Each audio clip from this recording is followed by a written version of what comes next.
Hello, world. Welcome to the Shannon Joy Show.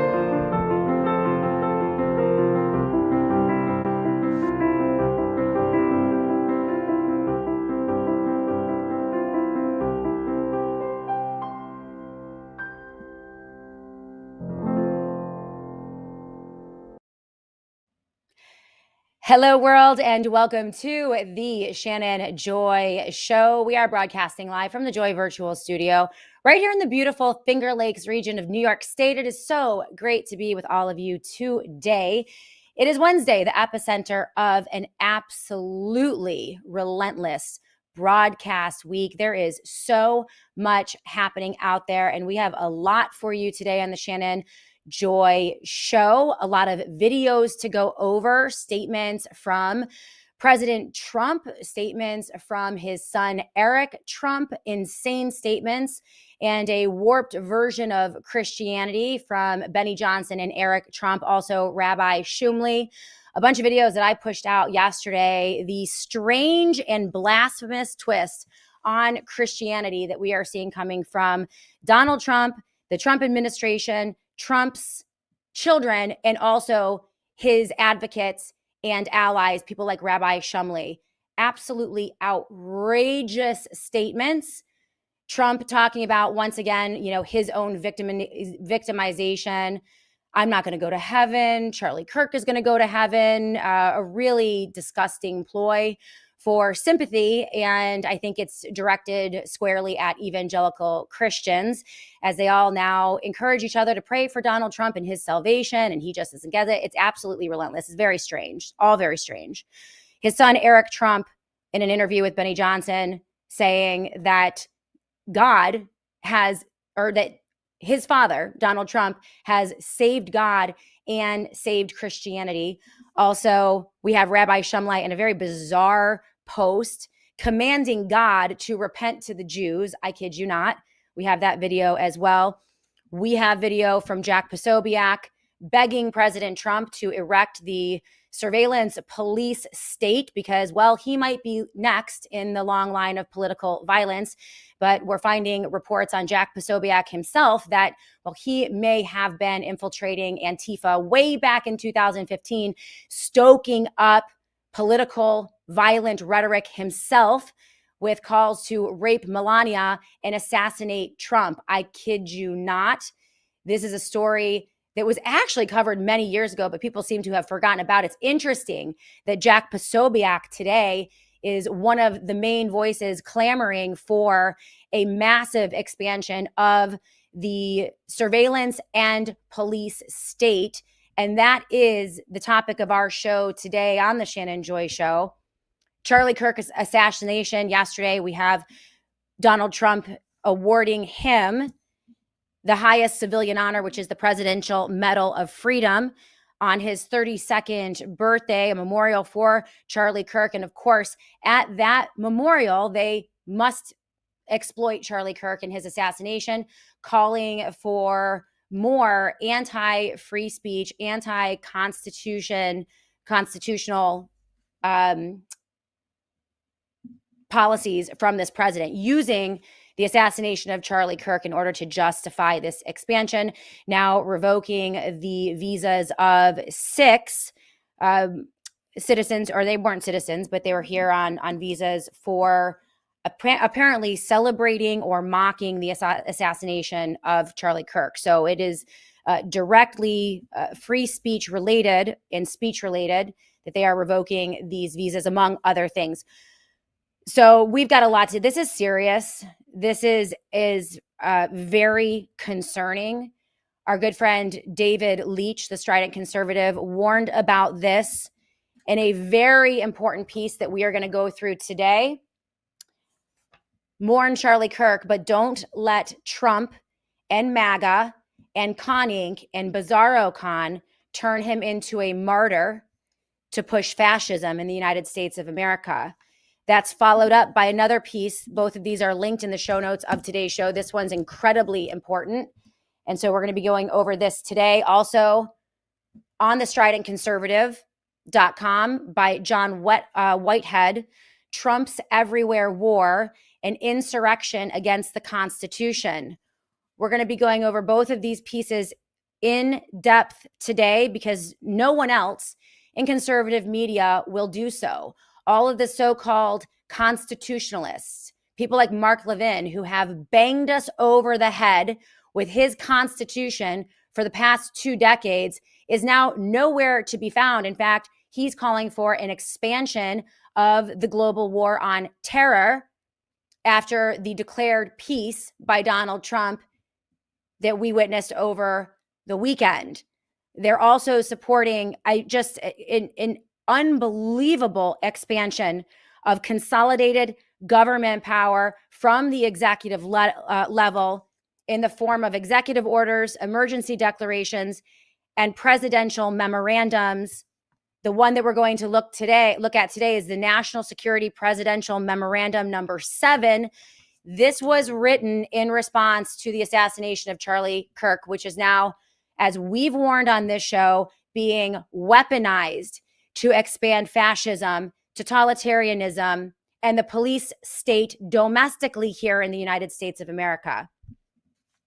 So the title today, Charlie Kirk, his assassination exploited for Trump's everything war, an insurrection against the Constitution. Peace is actually war today.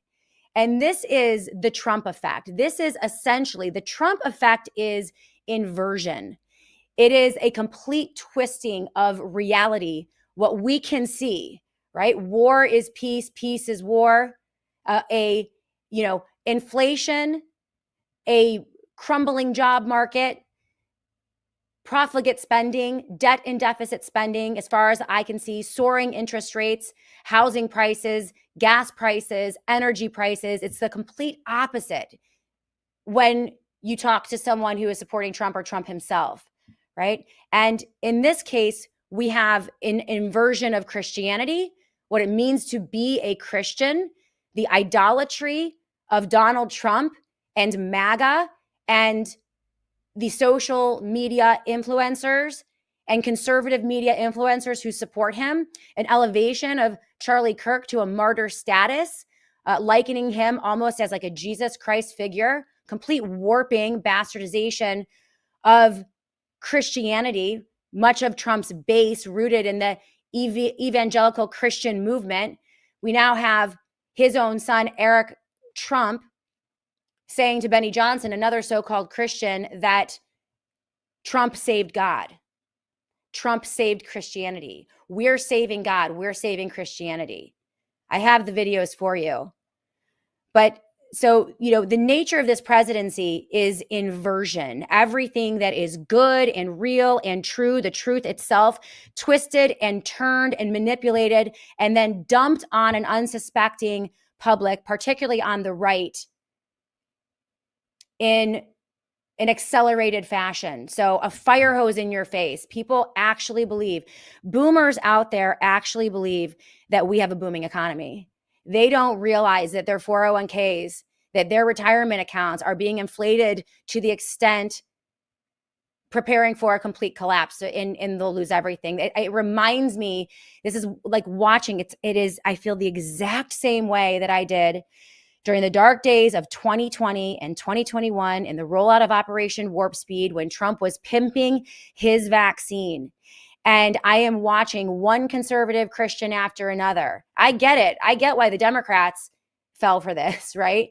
But I'm watching one conservative Christian after another, Republican after Republican after Republican, taking the shots, trusting Trump, believing in him, and allowing themselves to be injected with his poison because they trusted him. It was like watching a train wreck in slow motion. And now I'm watching these zombies. It's almost like they're in a cult, they're in a daze, and they're stumbling right off the cliff. There's an economic tsunami coming, and people do not realize how dangerous it is. They're not preparing themselves for this storm. It's tragic. So peace is actually war on us.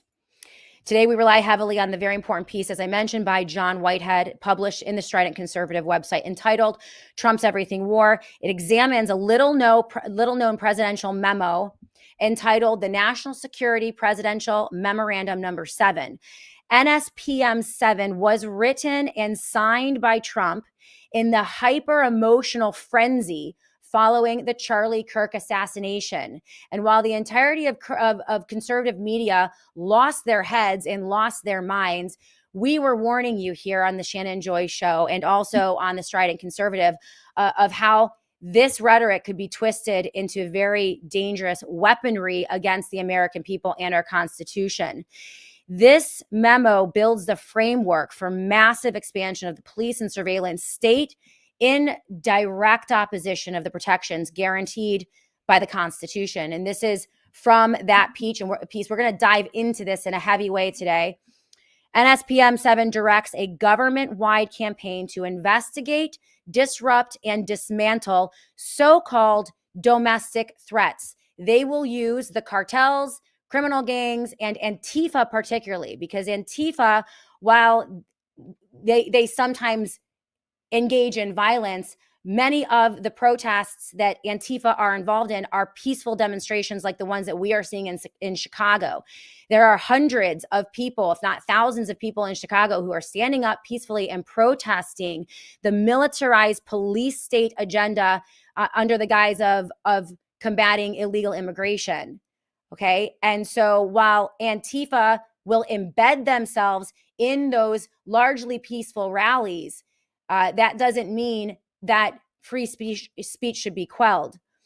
So they are looking to investigate, disrupt, and dismantle so-called domestic threats, ordering agencies to pool their data, resources, and operations in service of this agenda. The message, spoken and unspoken, is that the government is on a war footing everywhere, not just abroad. We talked yesterday with a new and regular guest, Jack Gamble. He is an amazing analyst, a cultural analyst, but also economic and financial, former nuclear engineer. Amazing conversation with him yesterday.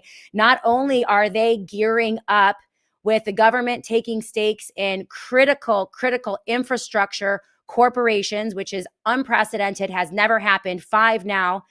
Jack Gamble says that they are preparing. This is a wartime economy, and they are going to take us to World War III, likely with China and Russia by 2027. And we, the American people, will be faced again with a choice as they ramp up the United States and Israel versus Russia and China. It's like choosing between Lucifer and the devil, right? Another false choice as they wrench this nation towards World War III. So not only war abroad, right? So Trump declares peace, but there is no peace.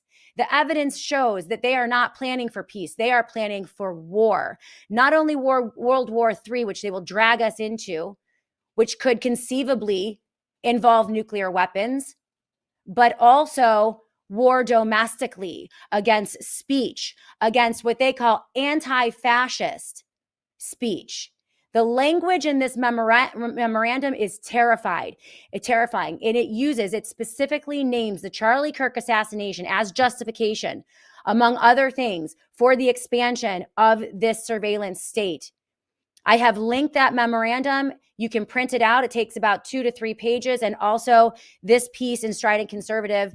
Every conservative thinker, talker, writer, and influencer should be looking at this and scrutinizing this. And unfortunately, we have none of that. In fact, the left-wing media is hardly looking at this at all as well. So that's how you know that they are building this agenda. Remember, during COVID-19 and the lockdowns, the left and the right were in sync, simpatico, in lockstep on the lockdowns. Today, this expansion of the police state, you don't see anything about it on the New York Times. We're not seeing much about this on any of the left-wing news publications. A little bit here and there, but it's tepid, it's muted, and we're not seeing a whole lot of it. So this also puts the government, and this is from the piece, on a war footing everywhere, abroad, at sea, and now at our front doors. This everywhere war, writes John Whitehead, depends on a simple redefinition. Call it a war, and the target becomes a combatant. call the city a battle space, and its residents become suspects. What the White House is doing overseas to vessels it deems part of a terrorist network with absolutely no credible proof whatsoever. They are blowing boats out of the water. I believe 27 people have been killed in just the past few months as Trump expands this wartime policy with no evidence that they're terrorists, no evidence that they were committing crimes or act of war, no evidence of anything. They're just blowing potentially fishing boats out of the water. It's insane. What the White House is doing overseas to vessels it deems part of a terrorist network without any credible proof, it is now mimicking here at home in the States with door-kicking raids, mass surveillance, and ideological watch lists. And he goes into a deep dive on that. So while Trump declares peace in the Middle East, it is very clear he is simultaneously declaring war on the citizens of the United States of America as he centralizes extreme power and shreds the Constitution. And I will tell you right now, I am likely on a watch list. Calling out this president, criticizing this president, using the terms fascist, techno-fascists, and fascism, which is what we're seeing, is enough to get me surveilled and put on a watch list. And people that I'm engaging with and also sharing those surveillances with the IRS and the Treasury, among other agencies. And that's in the text of this presidential memorandum. It's horrifying, absolutely horrifying. And once again, when it matters, Fox News is nowhere to be found. Sean Hannity, nowhere to be found. The barking clowns and circus clowns and conservative media, conning, Bizarro Con, and the influencers have nothing to say about this. They will decry it. They will light their hair on fire. They will lure all of you to Washington, D.C. on January 6th, only to be caught up in a dragnet where there were 250 plus FBI agents, intelligence operatives embedded in that crowd. That was under Donald Trump. That was under his administration. And how many J6ers were abused and held by the Biden administration, taking the infrastructure, the apparatus that was built for him by President Trump and then deploying it against Trump's own people. Jack Posobiec now begging President Trump to expand his police state because he might be next. Let's look at the video. Jack Posobiec testifying. And we have other video of Jack now going on all of the conservative media outlets, right? As we are supposed to commemorate Charlie Kirk. They are dragging his name through the mud. They are using his assassination. It's a bastardization of everything that Charlie Kirk stood for. He stood for free speech. And they are now looking to expand the police state using his death. It's disgusting. You know, at that memorial, Donald Trump used the memorial for Charlie Kirk to announce that he was revoking the visas of people who didn't say the right thing, who reacted inappropriately to Charlie Kirk's assassination, who mocked it. Unbelievable. This is what Jack Posobiec had to say regarding the expansion of the police state. TJ, let's run the video. Mr. President, we need to do something about this because I fear that the next one who could be killed could be sitting at this table right now. And we're not going to stop, but they need to stop, and they will not stop until they are stopped. That's Jack Posobiec. What do you guys think about Jack Posobiec? This guy is, Zoe Joey 123, don't like this guy. Here he is testifying, saying that, we're seeing that rhetoric. It could be one of us. Oh my goodness, the violence. You need to clamp down, ramp up. Yeah, Zoe Joey 123, he's a faker. TJ, if you can pull up, here's something interesting. Zen Woman says he's CIA, Diog 99. Jack is a toolbox. We are all dead. He's a creep. Travis Cutt says Mossad. I have a feeling that Jack Posobiec is intelligence. And this is a story, I don't spend a whole lot of time on the Con Inc. grifters, drifters, influencers, so many of them taking thousands, tens of thousands of dollars every single month to cover up for the Trump administration or outright promote the administration. But TJ, if you can pull up, this is making its way around Twitter, and I would like to do a little bit more investigation into this. The two screenshots, TJ, of Jack Posobiec, apparently in 2016, not that one, the other one. This is from nope, not that one. There we go. So this was from the Rubber Duck 79. And I vaguely remember this story, but I didn't pay attention to it because, again, the news is like a fire hose in my face. And some of the intrigues among conning grifters, I just never paid attention to. But did you know in 2016, right after Trump beat Hillary, Jack Posobiec attended an anti-Trump protest waving a sign, allegedly, that read, "Rape Melania."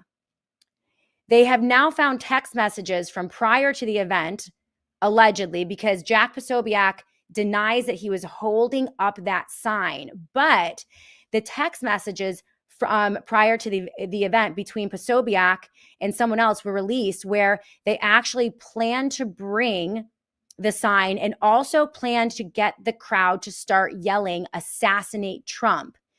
The whole fake influencer operation is being exposed and they are running like rats. So Jack Posobiec, the three that I have heard over and over, alleging that they are intelligence, hostile intelligence, Jack Posobiec, Laura Loomer, and Mike Cernovich. So TJ, if you want to pop up the screenshots there. So essentially what they're alleging is that Jack and another associate infiltrate left-leaning demonstrations, right? Potentially involving Antifa. And they are there. They purposely gin them up and try to get them to chant things like "assassinate Trump," which is trying to instigate violence, and also "rape Melania," which is horrifying. It's absolutely horrifying. I tweeted this out and I tagged Posobiec in this because I want to get a denial. I want to hear him deny this because these are the screenshots. Put them up again, TJ. Let's see those screenshots again. This is what was just released November 10, 2016. Took a page out of your book. That's from Jack Posobiec. I kept yelling "assassinate Trump" until someone repeated it and then got them on tape. So they're trying to embarrass or make left-leaning protests appear to be violent or more violent than they actually are. This is like a color revolution. M. Garth Hilton, it's a color revolution tactic. He then says, F Melania Trump, and the person that he is working with said, "That's too subtle. Use something more violent. Rape Melania is better." Jack Posobiec replies, "Oh, okay. Yeah, great idea." And then apparently, and there's a picture of someone in that crowd with that sign, "Rape Melania." So this is a bombshell. This guy, the guy who infiltrated Democrat rallies and protests, pretending to be maybe Antifa, right, and instigating violence, is now the guy sitting in front of the president of the United States and begging him to expand the polite fascistic state to quell speech and freedom of thought and freedom of the press and also domestic surveillance and controls in order to protect people like him. Let's look at Jack Posobiec again in that video. If we can, TJ, let's bring him up again. Jack Posobiec. We need to do something about this because I fear that the next one who could be killed could be sitting at this table right now. And we're not going to stop, but they need to stop, and they will not stop until they are stopped. Right now, they are preying on the goodwill of conservatives, constitutionalists, evangelicals, Christians using religious rhetoric to lull them into a sense of safety and into a sense of protection, when really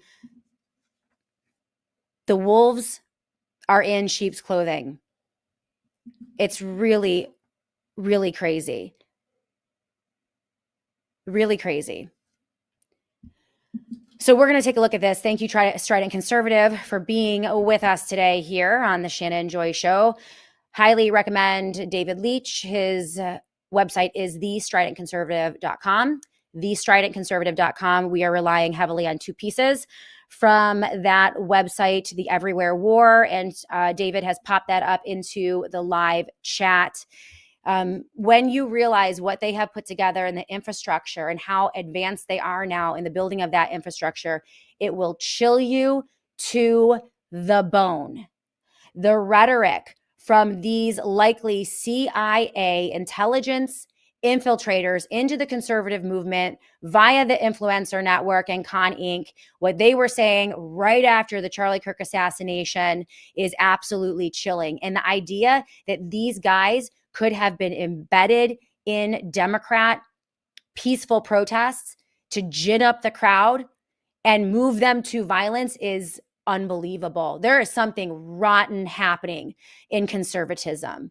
And shame on you, Glenn Beck and Mark Levin and Sean Hannity and Fox News and all of the other conservative influencers out there who are too chicken to address this. The stakes are very high right now. And I'm losing my patience, even with conservatives and Republicans that have done a good job in a sense. The fact that they're still aligning behind this president, not willing to stand up and speak out. Thank you to Marjorie Taylor Greene. I've heard the best rhetoric from her, but I don't even know if we can trust that, because she always reverts back to supporting Donald Trump when it actually matters.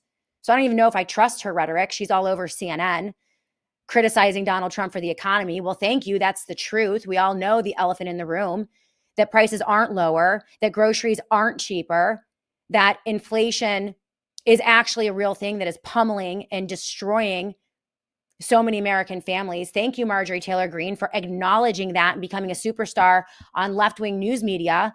That didn't help us much when we saw him pursue the same policies in his first administration, and you got behind him despite the fact that he locked down this country and rolled out the poison shots when it mattered in 2024. They're never where they need to be when it actually matters. They only tell the truth when it doesn't matter. When we have no way to actually fight back, at least electorally. It's really gross.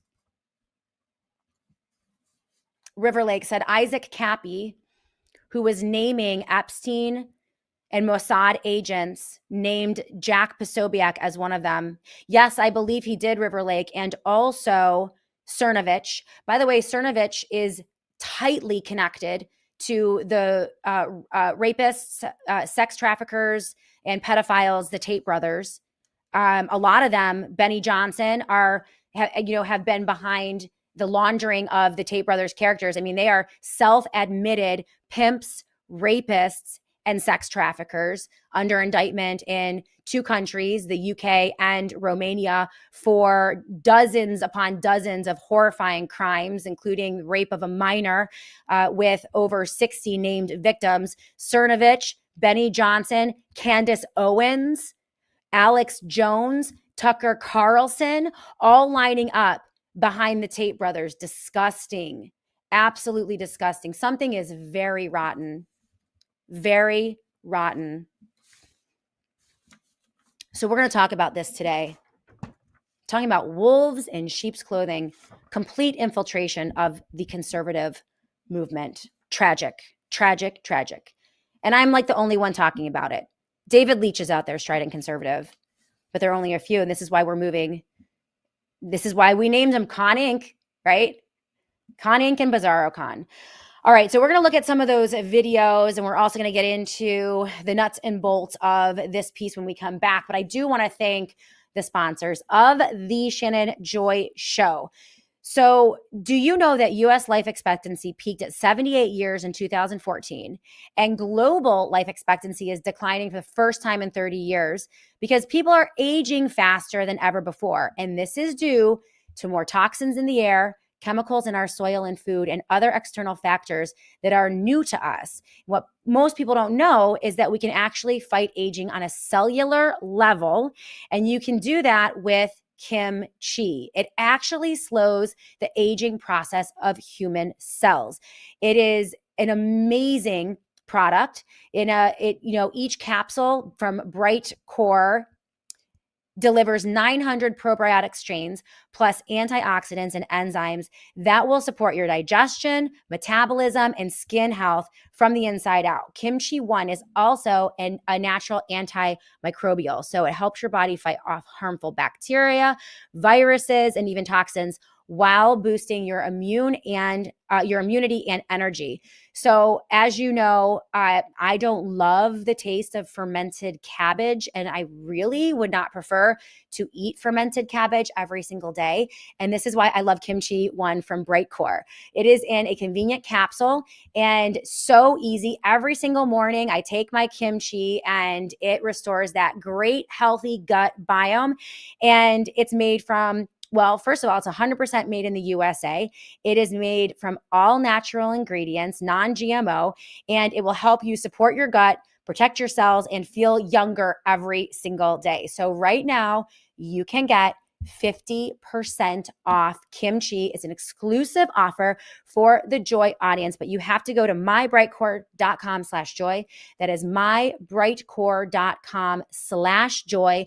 50% off plus free shipping, plus a free bottle of vitamin D3 for every single customer that goes to the website right now. It's a limited time offer, and it's a great way to try this amazing product.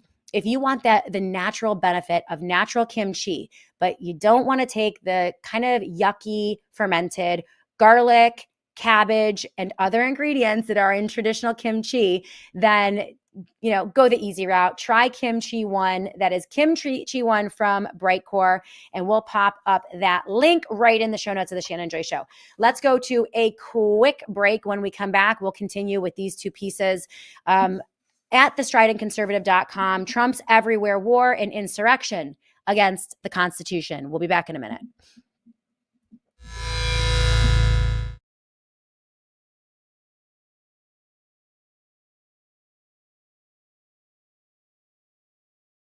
I want to talk quickly, though, about Rocket Dollar. They are new sponsors of the Shannon Joy Show. You guys are going to meet Henry Yoshida. We're going to do a full hour on the economic pain, inflation, and what regular Americans can do to protect themselves as we move towards recession, potentially depression, and conceivably even a currency collapse. You need to protect yourself. You need to protect your family. And one of the ways that you can do that is through a self-directed IRA. Go to rocketdollar.com/Shannon Joy today. There's a free guide that you can sign up for, where you can learn all about how to take control of your investments and your retirement. You can do that through Rocket Dollar. It is rocketdollar.com/Shannon Joy. That is rocketdollar.com/Shannon Joy to learn about how you can invest in real estate using your own hard-earned retirement savings. Have you thought about backup power for your home or office? Here at Satellite Phone Store, we are well aware of a lot of different scenarios where you may lose power. That could be anything from weather to emergency situations. And we are offering a simple, effective, expandable solution for your home, which is the EcoFlow Smart Home Panel. This panel can be installed in line with the circuitry of your home or office. You have the option of 10 circuits that you wish to power in an emergency. This means that if you want to be selective on what needs power in an emergency situation, you can power just the vitals or more. What this means is that if you want, you can just distribute power to your kitchen, for example, giving you power to keep the refrigerator and cooking going without interruption. If you're in an office, this can serve to keep computers, hard drives, and servers running without interruption. More or less, this lets you tailor a system that lets you conserve and distribute power where you see fit. It is able to power water heaters, well pumps, and dryers. If the power goes down, it will automatically start powering your home in 20 milliseconds, making a seamless transition to backup power. The home panel works with the Delta Pro series, which is expandable. If you want a basic backup system, you can use just one, or plug in two at the same time, which are also capable of being daisy-chained to 2 more units and a smart generator, effectively giving you 25 kilowatt hours of power. If you want something to sustain you for longer, you can purchase as many units as you please as standby, that way you can alternate plugging into the system. The home panel will charge the units from the grid when they are not being used. And if you want, you can add solar panels to the system to continue charging your battery bank even if there's not power coming from the grid. There's also an option for a dual fuel generator that runs off of propane and gas. You need an app in order to set up your home panel. What you will be setting up is the voltage. You can customize the circuits with a name, amperage, and what kind of appliances you are running off that circuit. You can turn on and off each circuit through the app. You can also monitor how much power is being consumed by each circuit. You can create automation so that if the power goes out, it will switch to backup. This also allows you to use the backup system during peak hours from the grid, allowing you to save money when the cost of power is higher. Another really big advantage to the Delta Pro series is that these are portable units. You can use them camping, you can take them to another home, or you can bring them back and forth from your office. Thank you guys for watching this. If you have any questions, please contact the Satellite Phone Store. We will also be coming out with more videos, so make sure you like and subscribe.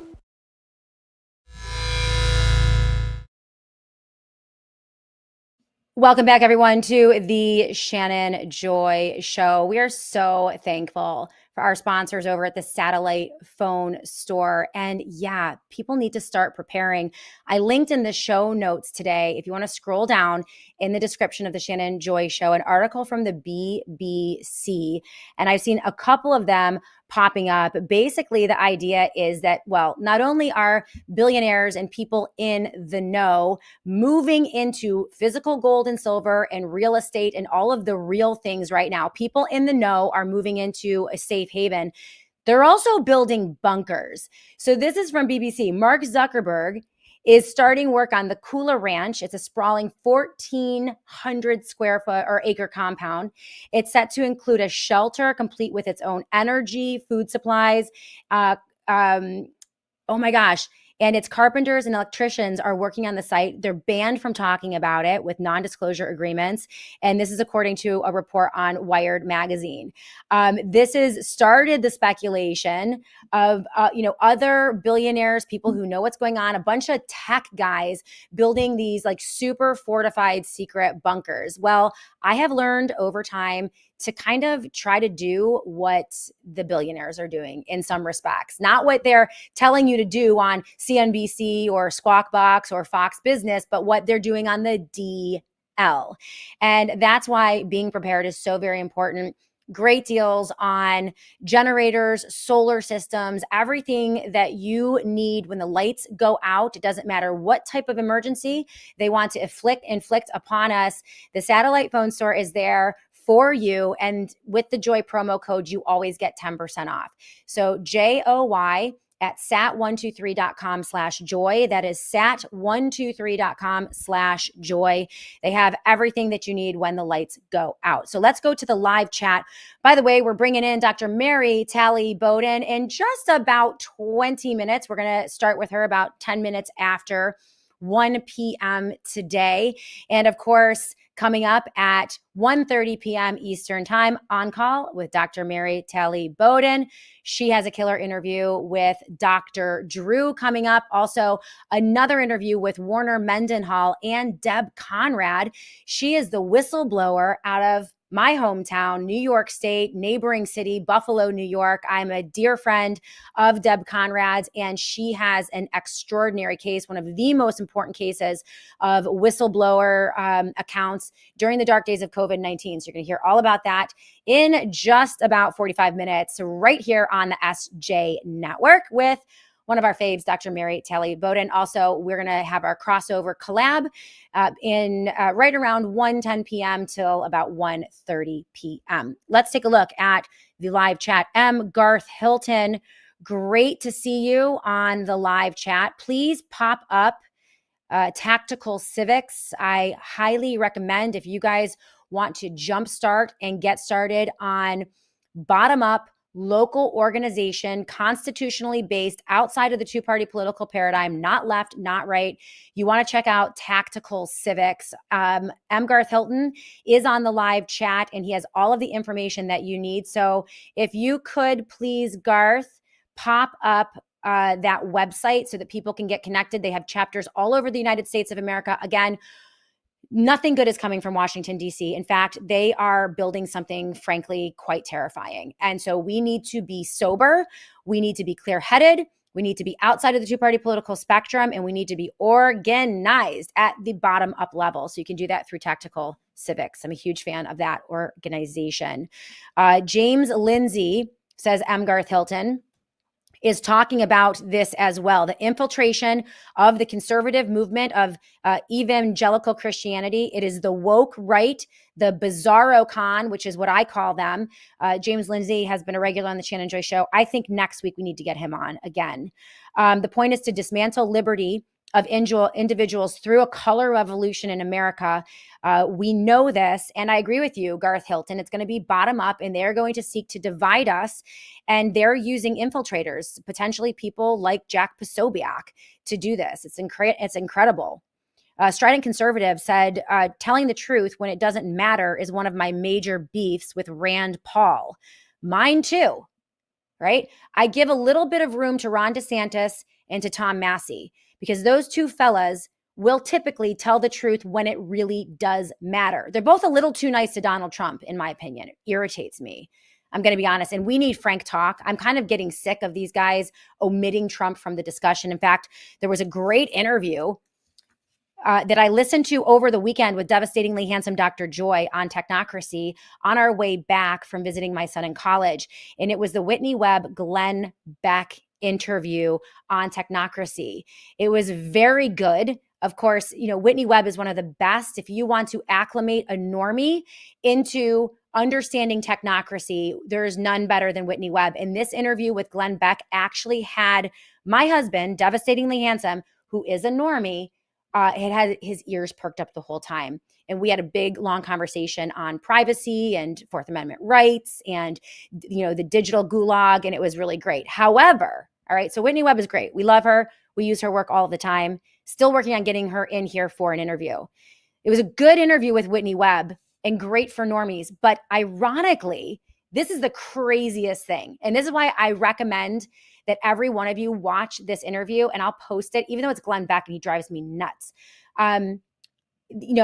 Ironically, it was, Whitney Webb. She is the unlimited hangout maven, the girl with all of the data on Jeffrey Epstein and the network and all of the things. She's always been very quick to call out both political parties. She's never shied away from criticizing Donald Trump or Peter Thiel or J.D. Vance, who are integral parts of the building of the techno-fascist police state, as I'm talking to you today, right? But amazingly, even Whitney was sucked into a massive, so she's the unlimited hangout gal.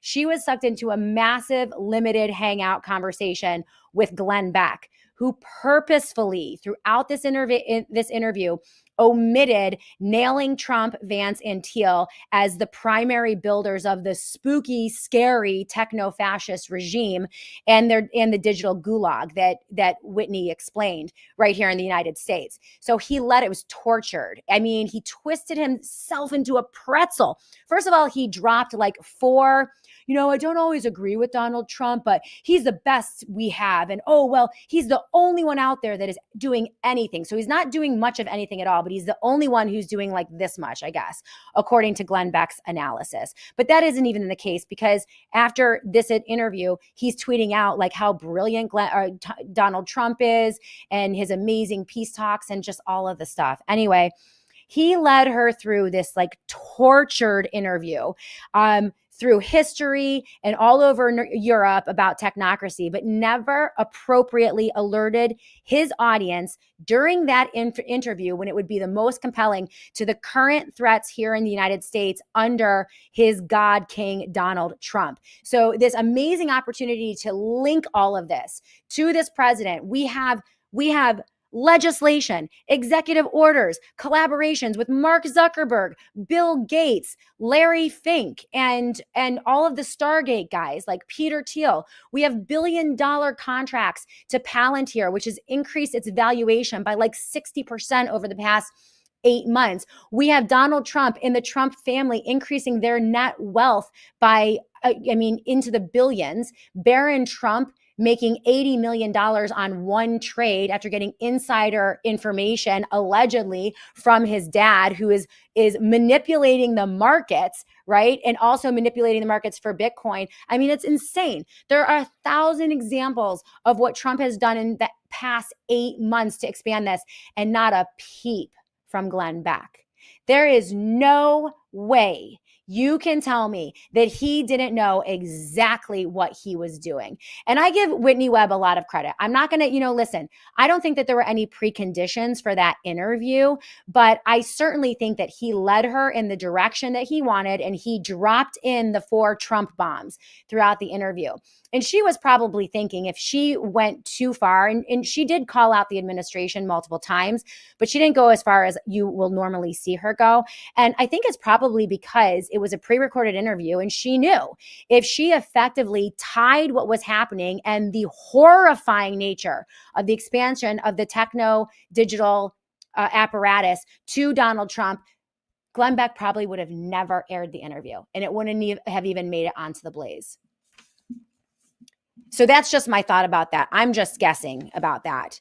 But I agree with you. I mean, it's telling the truth when it matters and when it is relevant and compelling, and you can move your audience into the direction of truth. And they never do it. I'm so disgusted with conservative media. Utterly disgusted. And this is the biggest reason I want to commend, and we're going to wrap this up and bring Dr. Mary Kelly Bowden in just about 10 minutes. But this is why you guys must support David Leitch over at the Strident Conservative. And the other outlets that I use. He is doing such incredibly important work, and his pieces are perfection. They are linked. They are hyperlinked. They give you an idea of what is happening from a conservative perspective, but it is critical of this Trump administration because they're not conservative. They're not constitutionalists. Okay. They are, in my opinion, totalitarian, fascistic leaders. And that's just my opinion on this. And so this is what he wrote. The issue here right now that none of your friends who are conservatives know about, because conservative media is hiding it. It's this apparatus, Trump's Everywhere War and an Insurrection Against the Constitution by John Whitehead, linked in the show notes of the Shannon Joy Show. He said, it's an unprecedented escalation in the war on privacy, dissent, and constitutional limits. And this has been done by a series of executive orders, emergency declarations, and presidential memorandums. Now, David Leitch himself warned against this in another very important piece. Mourn Charlie Kirk, but don't let Trump and MAGA turn him into a martyr. He said, we are now living through a scenario that many of us have warned about. Trump has returned to power, and in his second term, he is showing us precisely what authoritarian rule looks like in America. The contempt for constitutional limits, the eagerness to turn federal power against political rivals and the American people, the open celebration of violence as a political weapon. These are not theoretical dangers. They are a governing reality. His Praetorian Guard of congressional enablers, media propagandists and Con Inc., political henchmen, influencers, and state-level allies ensures there are no internal checks. The abuses of his first term look quaint and, in hindsight, like rehearsals for something much worse. And what is much worse is this National Security Presidential Memorandum 7, NSPM, which is the Infrastructure for a vast governmental surveillance system to quell political dissent and anti-fascist rhetoric. And you'll see, if you want to scroll on this if you want to look at this, scroll up a little bit on this memorandum. They specifically use, people who use anti-constitution rhetoric, anti-fascist rhetoric, anti-America rhetoric, anti-Trump rhetoric. This could trigger the domestic surveillance apparatus, which they're building and they're funding through this memorandum. Okay. Now, he also said in the aftermath, if you just want to get an idea of how coordinated the mass influencer, and I do believe this is a color revolution. I think they're deploying a color revolution on we the people of the United States of America, and it's going to get bumpy over the next 6 months. If you thought the news headlines were impossible to digest and just frankly insane over the past couple of months, buckle up. He said, he believes, and this is David Leitch, the purpose of spreading a tyrannical agenda and waging an open warfare against liberty is the agenda of Donald Trump and MAGA. So right after the Charlie Kirk assassination, he goes through a litany, 7 different examples of so-called conservative constitutionalists calling for a totalitarian police state and surveillance. And appeared in an appearance on Hannity to discuss the Charlie Kirk murder. This is all linked and hyperlinked. And if we could pop this up in the live chat and on the show notes, David Leitch, if you want to pop it up so people have your piece here. Trump advisor Stephen Miller declared that law enforcement under Trump will openly go after the rights of his political enemies to ensure their destruction. He said the power of law enforcement under President Trump's leadership will be used to find you, will be used to take away your money, take away your power, and if you have broken the law, take away your freedom. Those are direct speech controls, right? And notice that if you break the law, they'll arrest you, they say, and take away your freedom. But even if you haven't broken the law, they will find you, they will take away your money, and they'll take away your power for speech. Imagine if Joe Biden said that to conservatives. They'd freak out. Senator Mike Lee, a so-called conservative who made being Trump a sycophant a full-time occupation, writes David Leitch, appeared on another pro-Trump Fox News program, saying, warning the other side that a multi-million Kirk army is about to rise.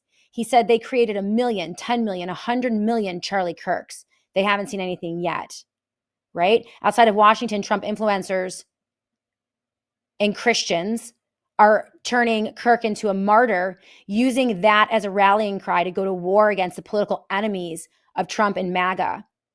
Another example, the best way that Trump can reinforce Charlie's legacy is by cracking down on the left with the full force of the government, said Laura Loomer, one of the BizarroCon influencers who many are now saying is a CIA or Mossad asset, aka intelligence. I would believe that she is. She said this on a post on X after Kirk's death. She said, no mercy, jail every single leftist who makes a threat of political violence. She also said that, quote, we must shut these lunatic leftists down once and for all. The left is a national security threat. So the left, the demonization and othering, the dehumanization of the left now. And again, yeah. Meanwhile, Tesla CEO Elon Musk posted that the left is the party of murder and added, they won't leave us in peace, then it is our choice to fight or die. That was Elon Musk. Conservative activist Christopher Rufo called for a J. Edgar Hoover style campaign to target the radical left. The last time the radical left orchestrated a wave of violence and terror, J. Edgar Hoover shut it all down within a few years. It is time, he said, within the confines of the law to infiltrate, disrupt, arrest, and incarcerate all those who are responsible for this chaos, he wrote on X. Pro-Trump influencer Joey Manorino who has over 600,000 followers on X, urged Trump to take an El Salvador-style approach, a reference to the country's campaign of mass arrests and suspended civil liberties, which drew accusations of authoritarianism and human rights abuses. He said Trump has to go full Bukele now. Fill up the jails with these terrorists, he said. And on Steve Bannon's podcast, MAGA figure Jack Posobiec called for retribution. There's never going to be another Kirk, but there's never going to be another assassin to take out someone like the way they did because of what comes next. It will be swift, quick, and it will be retribution. In his conversation with Posobiec, Bannon said that his friend Kirk was a casualty whose life was taken. He said that Charlie Kirk is a casualty of a political war. We are at war in this country, and you are now going to have a steely resolve. So the rhetoric went just out of control post, and it has not ramped down since. And now yesterday, we have more actions coming from this president. And this is what Whitehead have to say about Trump's everywhere war. It's an insurrection against the Constitution. He said, when the government can label anyone or anything an enemy in order to wage war, we are all in danger, a danger that is no longer theoretical.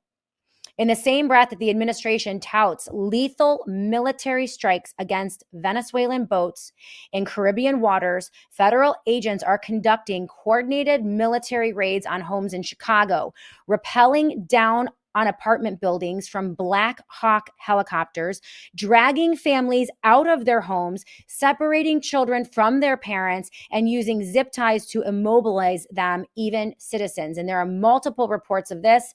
It is linked in this piece. The message, spoken and unspoken, is that the government is on a war footing everywhere. The National Security Presidential Memorandum, NSPM number 7, is a government-wide campaign to investigate, disrupt, and dismantle so-called domestic threats. What makes it so dangerous, he writes, is not only its declared purpose, but its breadth and secrecy. There are no clearly defined standards, no meaningful transparency, no external oversight. The public is told only that the government will protect them. This was signed in by Donald Trump just days after the Charlie Kirk assassination. And the government will protect them by watching them and surveilling them. Yet the danger is not only in what the government hides, but what it chooses to see. Even more troubling is the way that the threats are defined in this memorandum, NSPM-7. What is being sold as a campaign to disrupt left-wing conspiracies has expanded to include ideology, rhetoric, and belief. Clearly, this is not just another surveillance program. NSPM-7 is a framework for rebranding dissent as a danger to be quashed. And as Donald Trump created CISA, which was the weaponization of government that was used by the Biden administration to quell and dismantle dissent against COVID lockdowns and vaccine mandates, Trump is now creating this framework, which the next president will use, and he will likely use himself. This is insane. This piece is 5 pages long, and let me show you how much I mean, every other word is highlighted. I mean, we might have to go over it tomorrow too to do more. I mean, it's insane. It is insane. And this is being cheered for. This is being pushed. This is being pushed out as propaganda by right-wing news media outlets. Insane. Unbelievable. CJP Rumble, this fake two-party paradigm is on fumes. And I agree. There is so much. This live chat is hopping. That's all we have time for today. We'll do the religious stuff, the really bizarre. Like I mentioned how Trump and his sons are saying that they have saved God. Just really, in terms of inversion, the twisting and the turning of Christianity, just absolutely insane. Absolutely insane. But we are running out of time. I have to bring Dr. Mary Shelley Bowden into the Joy Virtual Studio. So we're going to go to a quick break. Please push this piece out. Shove it in the faces of the conservative media people that you still listen to, if you do still listen to conservative talkers. Make them address this. Make them address what this president is doing. And this is just one presidential memo. There are emergency declarations, there are executive orders, there is actual legislation, there are provisions in the big, beautiful bill that are expanding surveillance in the police state. There are immunities built in for AI and technocracy, the digital gulag that are built into the big, beautiful bill. This is coming at us from every single direction. And we are so neutralized right now. We are absolutely impotent as a movement because 90% of the conservative movement thinks that we're winning. They actually believe the lies that are being told to them by conservative media. It's just horrifying. Horrifying. All right, that's enough of me. We're going to go to a quick break. When we come back, we're going to bring in Dr. Mary Talley Bowden. Speaking of censorship and the quelling of free speech, Mary has been targeted and persecuted by the Texas Medical Board in the great state of Texas for the past 4 years. She's going to be publicly reprimanded this week on Friday, which is absolutely insane. This battle is crazy. It's outrageous that Governor Abbott, a Republican, is still persecuting her through the Texas Medical Board, and that they have the audacity to call her out and to reprimand her, to give her a spanking publicly, for talking about ivermectin and talking about basic liberty and the right to not be forced to take a vaccine when in the rollout of Operation Warp Speed and the bioweapon. It's nuts. It's this Friday. We're going to talk about that with Dr. Mary Talley Bowden and set her up for her show, which is going to start in just about 15, 20 minutes right here on the SJ Network. So keep it tuned right here. Quick break, and we'll be back to continue with the Dr. Mary Talley Bowden on the Shannon Joy Show.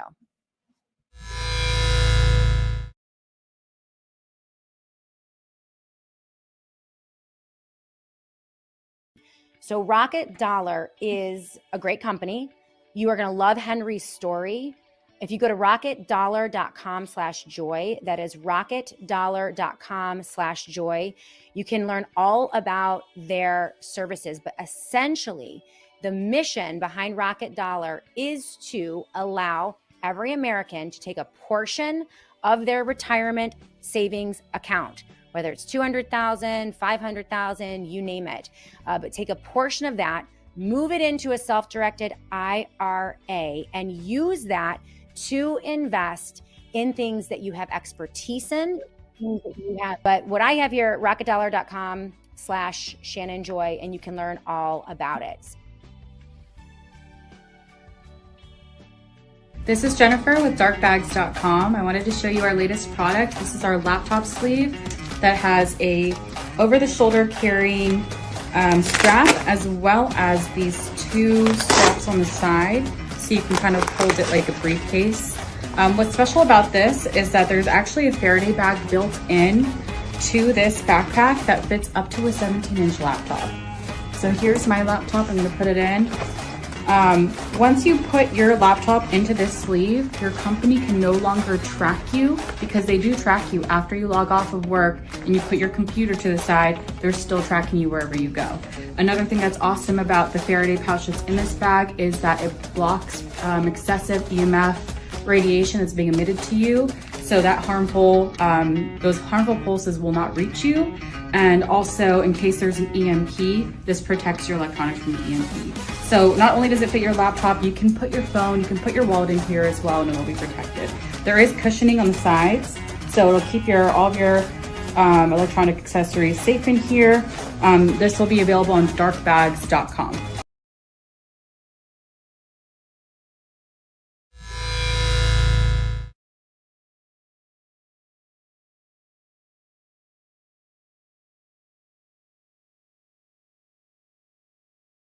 Joy Show. And yes, I see all of you on the live chat. We're going to continue this discussion tomorrow. We will dive even more deeply into the pieces that I really encourage every single one of you download, print out, share with everyone you know, your friends, your family, conservatives. We are looking at the construction and the erection of a massive, massive police state surveillance apparatus built by Donald Trump that will be used and deployed against conservatives and Christians, when the next Democratic administration comes in. And so this is incredibly important, and we need everyone from the bottom up, inside out, speaking out against it. So we're going to continue to follow that. Also, the financial news. We have Dr. William Mackus in tomorrow on the Shannon Joy Show to talk about cancer and what is happening down in Florida as they are beginning to study ivermectin in the treatment of cancer. So that's super exciting. And without further ado, I want to bring in on the medical front our amazing friend, Dr. Mary Talley Bowden, who is gearing up, getting ready in the bullpen. She is live with us for On Call with Dr. Mary Talley Bowden in just a few minutes, and we're excited for that. How you doing, sister? I'm great. How are you, Shannon? Good. So I hear on Friday, circa 8:30-ish a.m., the Texas Medical Board is going to give you a public spanking for being naughty during the lockdowns of 2020 and talking about ivermectin and, God forbid, helping patients feel better from COVID-19 and talking about medical freedom. It's absolutely outrageous. The culmination of a 4-year battle. And we'll talk about what you're doing today on the show. I know you have a big show for us on Call with Dr. Mary Talley Bowden, which is going to start in just a few minutes. But tell us how you feel about this public reprimand. And the biggest question, can we all watch along with you and support you and mock them relentlessly while it's happening? Because this is outrageous. It's been going on for 4 years now. I've spent an inordinate amount of money defending myself. It started off with a $5,000 fine, 8 hours of CME, and retaking the jurisprudence exam. And now they've whittled down, they've taken out almost all of the initial charges and whittled it down to a public reprimand, which I believe it's their way of saving face, right? They're not going to completely drop the case, but they're going to have to do something to me. And, it's not really that big of a deal. A public reprimand, whatever, I could hang it on my wall next to the resolution commending me that the Texas legislature honored me with over the summer. But I intend to keep fighting this just on principle, because it sets a precedent. They're going after my free speech rights. They're condoning a hospital that basically refused to allow a patient to get a second opinion. The patient sued. The patient won. There was a court order that the hospital just outright refused to obey. They were supposed to give me emergency temporary privileges, and they just decided they were above the law, and they weren't going to do that. So it's more than just what it seems at face value. I'm fighting because we just have to expose this. And I'm also working on a solution, and it's called the second opinion law. And basically, I don't think people realize this, but when you go to a hospital, you're beholden to the doctors in that hospital. So if your regular doctor doesn't have privileges at that hospital, you're out of luck. The doctor that knows you best may not have any input into your care when you are most ill and most vulnerable. So what I want to do is create a way where hospitals cannot refuse the second opinion. So during the pandemic, privileges were expedited. So a doctor could show up at the hospital, say, I want to help, and they would give them same day privileges. It was an emergency situation. They basically make sure you are licensed, make sure, you just got the basics down, because if you have a medical license, you should be able to practice anywhere in the state. But the hospitals have this control mechanism, the privileging process, and it's sort of like a private club, and you have to, if you're not part of their club, you can't get in, but that's to the detriment of patients. So, if you have a heart condition and you have a heart attack and you show up at the nearest hospital, but your cardiologist is not privileged there, you won't, you're going to suffer because you're not going to get that continuity of care from somebody you trust. And hospitals should not patients should not have to sue a hospital to get a second opinion from somebody who's not privileged at that hospital. So I think we can figure out a way to, make this into a law where hospitals cannot refuse the second opinion process on an emergency basis, and put the power back into the patients, and take a little power away from these hospitals who were such tyrants during the pandemic.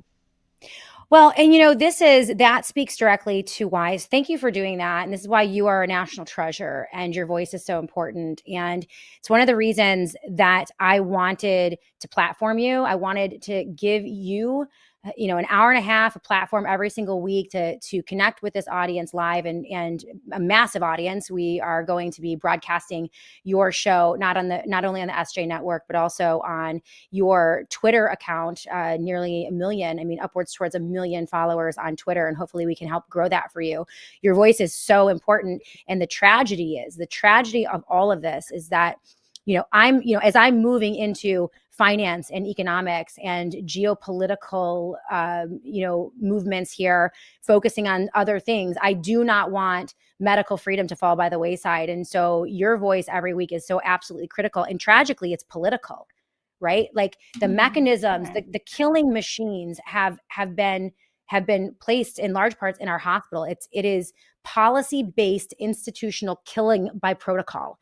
It's what we are dealing with. These are policies, procedures, and protocols, guidances given from the top down to hospital systems, medical doctors, and it's resulting in people being maimed and killed. And so there is a massive amount of heavy lifting that has to be done within the entire apparatus of what I call the medical industrial complex. And you're in at the tip of the spear on that, right? And so I'm so glad. I feel so good every Wednesday because I'm like, okay, we're going to get, because there's so much out there and I don't have time to cover all of it. And I did a ton on medical freedom during COVID and during the lockdowns, but there are other threats to free speech from our own administration that I'm kind of grappling with.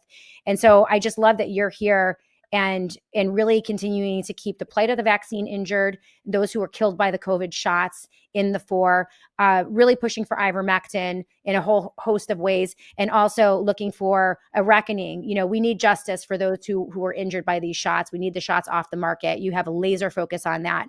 What did you think about Donald Trump coming out and making issuing a press release saying that he went out and got his COVID jab, his COVID shot? Is probably worth about a cool, $10 million in advertising. I'm an advertising exec. I know all about marketing and what these type of campaigns cost. To get the president of the United States to endorse your shot, the COVID shot, and also put it in a press release, push it out to millions of Americans and give the air of legitimacy and safety is like incredible. What do you make of that? And what do you make of where we are right now? Medical freedom movement versus MAHA. Are we getting anywhere, Mary? Yeah, I'm not sure what your take is on this. It'll be interesting to see. But I think what he said was truthful. I think he actually did get the shots. A lot of people don't believe he got them.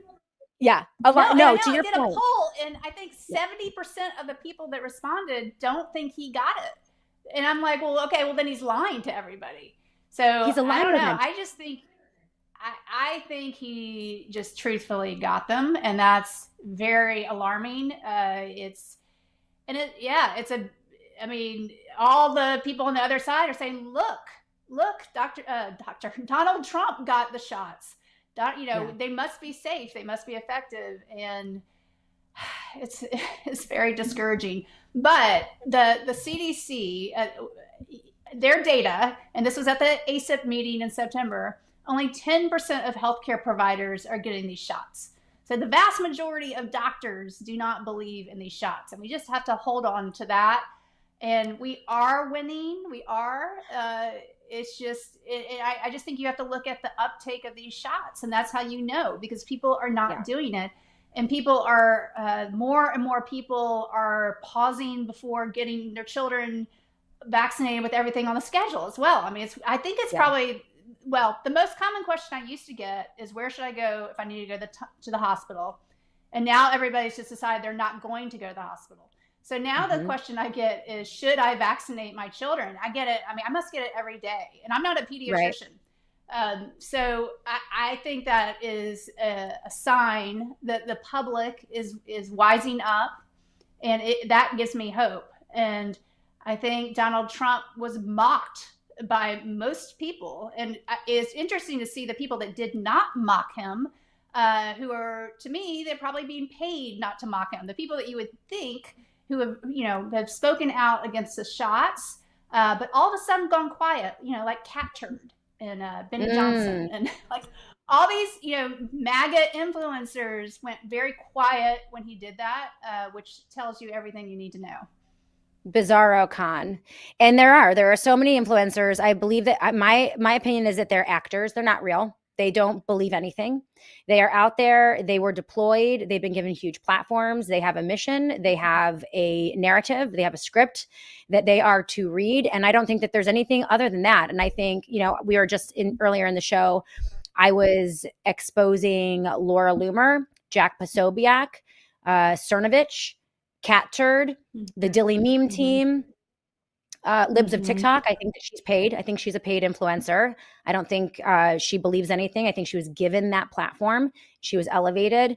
There are a few others, a lot of the binder people. So if you want to get started on your list of who not to trust, go to the binder people who danced around on the steps of the White House Capitol with empty Epstein binders, who were paid to go there, a lot of money, and wave around empty binders and make you think that they had released the Epstein files. Well, that blew up in their faces. And that is why your analysis is spot on, Mary, about the culture and the market moving in the exact opposite direction of what the mainstream media, right-wing media, and president are telling them to do. And so I would say you're right in the sense that we are winning. There are victories that are happening despite the best efforts of this president, Donald Trump. And isn't that amazing, this country that we live in today, that most people who responded to your poll believe that the president is lying to them. Like we've accepted, it's normalized, and no one cares. Everyone's like, oh yeah, I'm gonna vote for him again. Like he is a chronic, habitual liar right to our faces. I disagree with you. I don't think he got the shot. I don't think he got the first shot. Don't? Oh no, I don't think he got the first shot. I don't think any of them did. I think they're that diabolical. It's so sophisticated. And they are, when you see it is like a symphony, man. They're all in tune. They're all moving together. They're playing together. They are like 12 steps ahead of us. And this is not because I think Trump is smart playing 12-dimensional chess. I think he's an actor too. I think he's a reality TV DC president. I don't think he has a lot of power. He does what he's told. And that's why he's waving around books, right? Like that's why he's out there pimping his son's new book and trying to, drum up sales. That's why he's engaging in insider trading, manipulating the market so that his boys can make $80 million trades, right? It's because he's plundering. That they know what they're going to do to this country. They're engaging in plundering. And this is why we have to hold on to this, what happened in 2020 and beyond. But we also we need to keep an eye on the tactics and the techniques that they used, in my opinion, in 2020, because they're going to redeploy them. Only the next emergency is going to be World War III or economic, right? Where they just crash the economy on top of all of our heads, But we can win here. Go ahead. We have a big potential win that I'm going to talk to you about in just a minute with Deb Conrad, because she could. This really, we have two ways to take them down. We have the Brooke Jackson case, fraud with Pfizer. And then we have this case where we can take down all the doctors that are gaslighting patients who are not reporting these injuries to VAERS. There's a statute of limitations of 6 years. And if this case wins, it sets a very important precedent and it opens the floodgates. So everybody needs to listen to this, because all the injured patients that I've seen, I'm typically not the first doctor they've seen. They've seen other doctors and they basically told there's nothing wrong with them, and none of them were reported to VAERS. So this could be a great way to have some accountability. That's awesome. And you have Deb Conrad and again, Warner Mendenhall, killer interview. I saw your interview with Warner last week or the week before. And so I had him on last week along with Brooke. and just an absolute warrior. So he's going to join you again today, right? And then you also have an interview with Dr. Drew, which I'm really excited to see as well. He's great. He's been on my show. I've been on his show. And we're not always on the same page, but he is willing to stand up and speak out and be a little apolitical, which I absolutely love. And that's really important. I mean, we can't have people who, are completely political getting behind politics, which it can't happen. Like, we need people to stand up and speak out. And that's why your voice is really, really important. Anything else that you want to let the audience know before we turn the show over to you? Because this is our crossover half hour, and you are going to move into your interview with Deb Conrad, who, by the way, is like my heart and soul, one of my closest friends. So I love, in this movement, Deb Conrad, she's amazing. But yeah, anything else that you want to talk about before we turn it over? Let's head into it, because I know Deb has a hard deadline. So okay, let's get her on and get talking. All right. And I know you all love Mary so much. Everyone is super pumped, and it's going to be great. All right. So why don't we let Mary go? She can get ready for her show, and we're going to wrap up my show, the Shannon Joy Show, and get you guys ready for On Call with Dr. Mary Talley Bowden. It is live every Wednesday, right around 1:30 p.m. Eastern time. Everything that you need, the politics of health. There's no better person than Dr. Mary Talley Bowden. She will be with you live every single Wednesday, and she is on all of our different platforms. So that's coming up in just a moment. But I do want to thank all of you for being with me today on the Shannon Joy Show.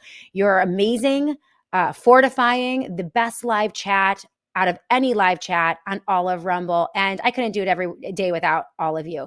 So please give us a thumbs up right here on Rumble so we can continue to expand the platform of this show. And please make sure that you will consider our sponsors. We're so thankful for the folks over at the Satellite Phone Store, sat123.com/joy. JOY for 10% off all of your orders. Also, really loving all the products from Brightcore, particularly. We love the kimchi. So if you go to www.brightcore.com/joy, you will get 50% off kimchi. Also a free bottle of vitamin D3 and free shipping, which is pretty awesome. And then, of course, Rocket Dollar. Love the folks over at Rocket Dollar. We're going to be talking a little bit more about them and the economy tomorrow in the first segment. But if you want to check them out, rocketdollar.com/Shannon Joy. That is rocketdollar.com/Shannon Joy. They make what used to be complex in terms of rolling over an IRA and using it for real estate, private equity, and other things like gold and silver IRAs. They make it super simple, super easy, super transparent, and they're backed by thousands upon thousands of reviews. This is an amazing company. You met Henry Yoshido last week on the Shannon Joy Show. He's great. rocketdollar.com/Shannon Joy. That is rocketdollar.com/Shannon Joy, so that you can make sure to protect your retirement. They are, I'm worried. I'm worried for people in their retirements, and we have to figure out a way to hedge against the chaos that is coming. All right. So thank you guys so much for being with us today. We're going to go to a very quick break. And when we come back, Mary Talley Bowden will be here to launch her show. And we are super thankful for the folks over at Wellness Company for sponsoring On Call with Dr. Mary Talley Bowden. It's coming up next. Keep it tuned right here.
5 years now, and really nothing has been done.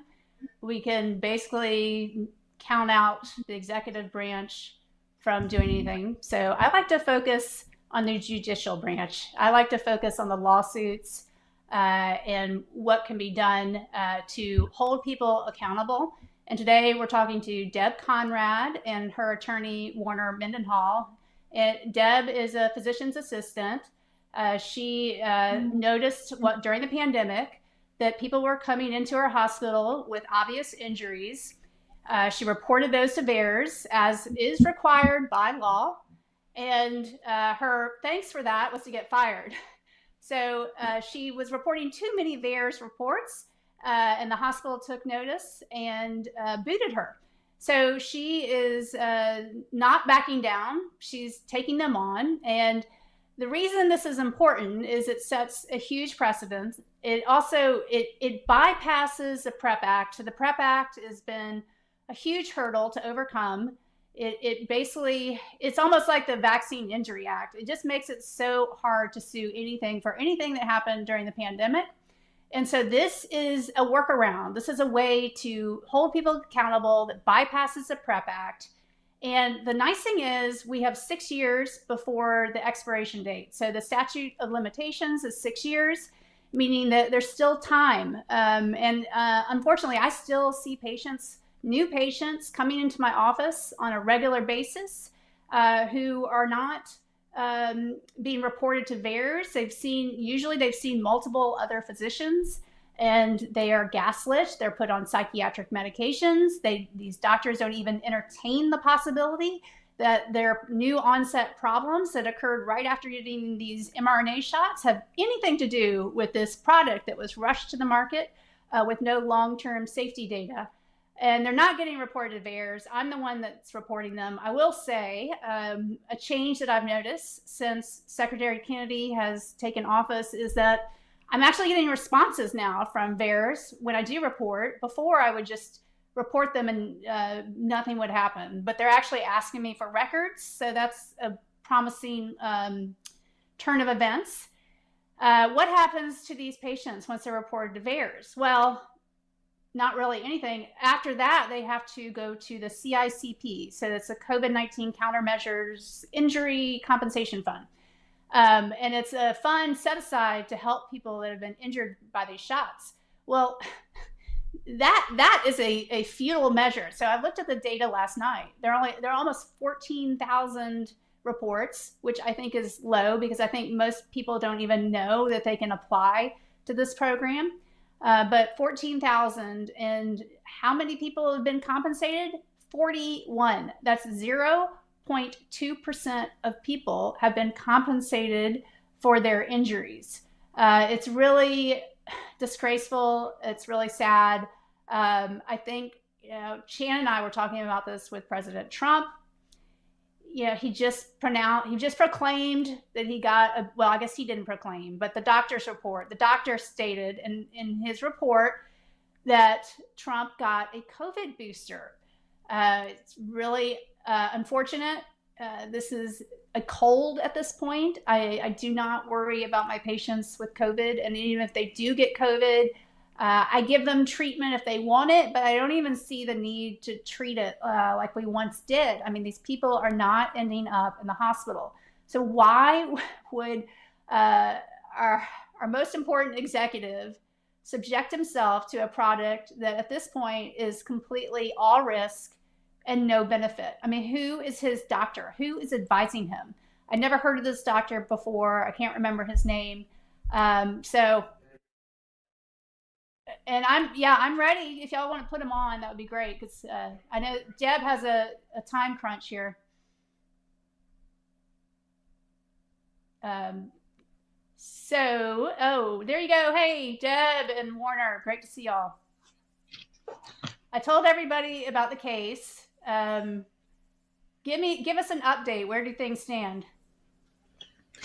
Well, I guess I'll start with that. The main thing that happened in this case, unlike so many others, is we got past the motion to dismiss. And throughout this crisis and even under False Claims Act filings, we always face a motion to dismiss. It's critical to get past that. Once you get past that, you get discovery. So we are now in discovery stage, and discovery just means we get their documents. We get to see how many people they vaccinated, so-called vaccinated, in the Rochester Regional Health System. And we get to see how many people came back injured following the vaccine.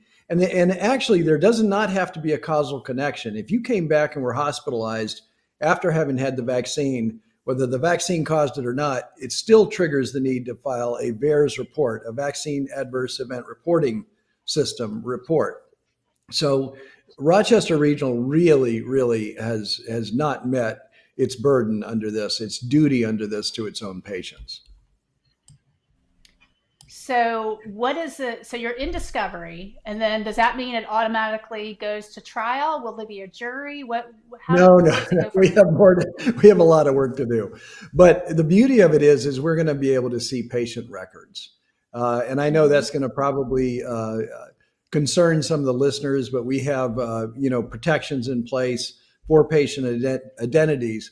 But we have to be able to identify who got the shot from Rochester Regional and who went back to that hospital system for services. We have an estimate.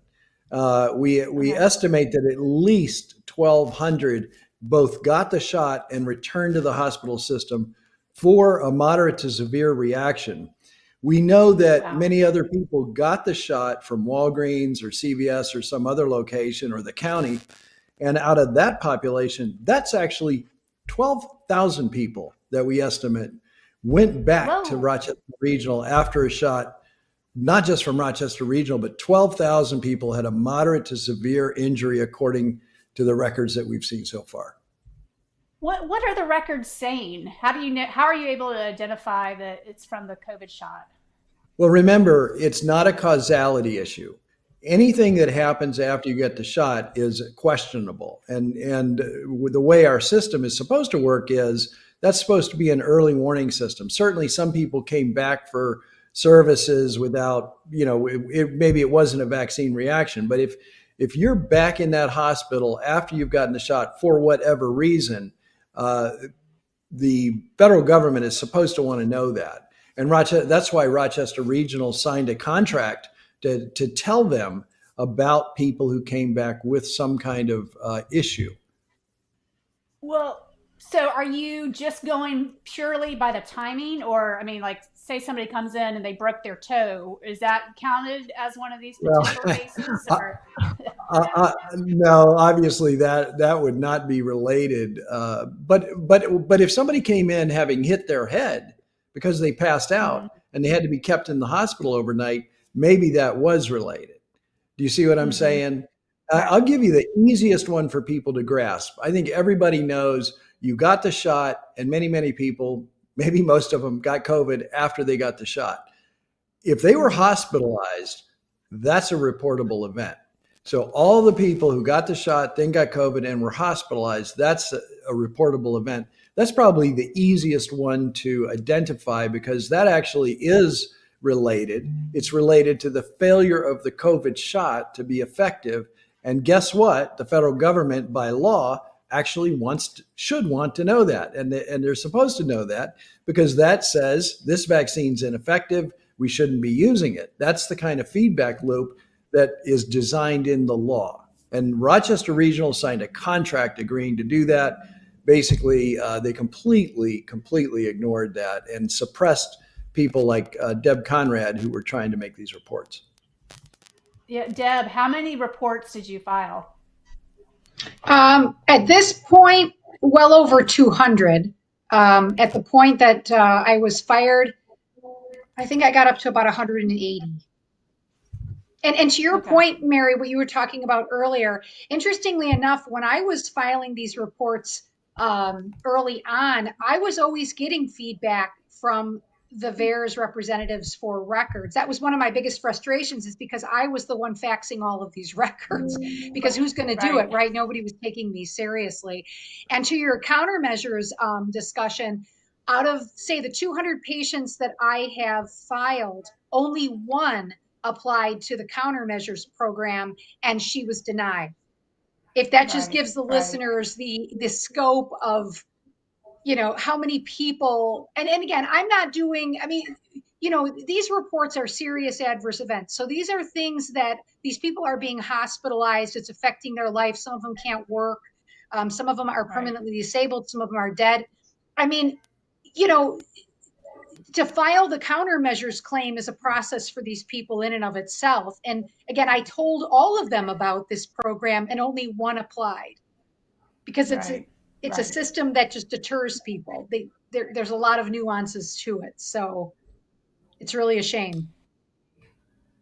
Well, Warner, tell us, okay, what is the significance of this case, and are we running out of time?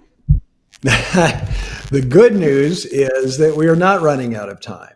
And it's really 6 years from the end of the EUA. This is a contract that was formed under the EUA. So I'm not sure right offhand what the date that they ended the EUA was, but I think we really have time until about 2029 to bring these lawsuits. So we have plenty more time to do it. And a question for your audience is going to be, who can bring these lawsuits? And let me tell you, an injured party who a hospital failed to report to the VAERS program that they were injured or that they had COVID and were hospitalized has standing to bring this. And in fact, under the Federal False Claims Act, we are all empowered. When we see a fraud upon the taxpayers, upon our federal government, which this was, then we can bring these claims. And, you know, one of the things that I've always thought about is that let's get groups of the injured people who had COVID or had some kind of other outcome that should have had a VAERS report that went to the same hospital, like the hospital you used to work at. You know, let's look at this. Work with, I guess. I did not ever work there, just to be clear. But yeah, Houston Methodist Hospital, if you got your shot there and then you had some sort of reaction, or heck, even if you got COVID, right, Warner? Like, is that reportable? Exactly. That could be a huge lawsuit against Houston Methodist Hospital. That I personally, I would love to see that. So what we should do is, people who are hospitalized after they got the shot from Houston Methodist, they need to have gotten it from that hospital. You know, that's kind of the key. But if we had 5 or 10 people who got the injection at Houston Methodist and then had to go back in for COVID or myocarditis or some other issue that arose, that little group could bring a lawsuit against Houston Methodist under the VAERS False Claims Act issue. What do you think? I mean, okay, if you win the case, then what? What are the awards or the potential awards? Well, it's very interesting. All the hospitals got an administrative fee per shot. So that amount, whatever they got, is tripled. And there's also a penalty of at least $13,000 per false claim, essentially. So that could very easily add up. You can see 13,000 times 1,000 is 13 million. And like I said, we think that Rochester Regional had about 1,200 that we know of that both got the shot and returned for services. So you're looking at a $13 million potential lawsuit. Now, most of that goes back to the federal government, but relators, that means the person who brings the suit or the group that brings the suit, get a percentage of that, anywhere between 25 and 30%. So if you return 13 million, the case could be worth something could be worth something to the relator, $3-4 million potentially. That's not chump change. I think that's worth doing. I mean, if people are interested in filing one of these lawsuits, should they contact you? Should they contact Freedom Council? What's the best avenue? My preference is that they go to freedomcouncil.org and put their information in there. What we would like to see happen, there are about 2,800 hospitals in the United States. Out of all of those hospitals, the vast majority of them completely ignored their duty to the federal government. They completely ignored the duty to the victims and failed to make VAERS reports. So we think basically almost all 2,800 hospitals in the United States are liable under this theory of law. And the judge's decision in June was key because it's the first decision ever. This is the first case ever, thanks to Deb. This is the first case ever with this theory. The judge basically authenticated it and said, yes, this will work, let's go. So we know we have a good theory and we can start working on this problem with the vaccine injured if they want to. But they, like I said, group by group, little groups of people who know they've been injured, know a VAERS report should have been made, should join together and do this. And we'll help to coordinate it. If you put your information in, we'll see if we have other information from other victims at the same hospital. The other group that is working on this and that I've spoken to is React 19. You've heard of them, of course. So right. React 19 has an interest in this, and I believe React 19 already has about 35,000 vaccine injured people in its group.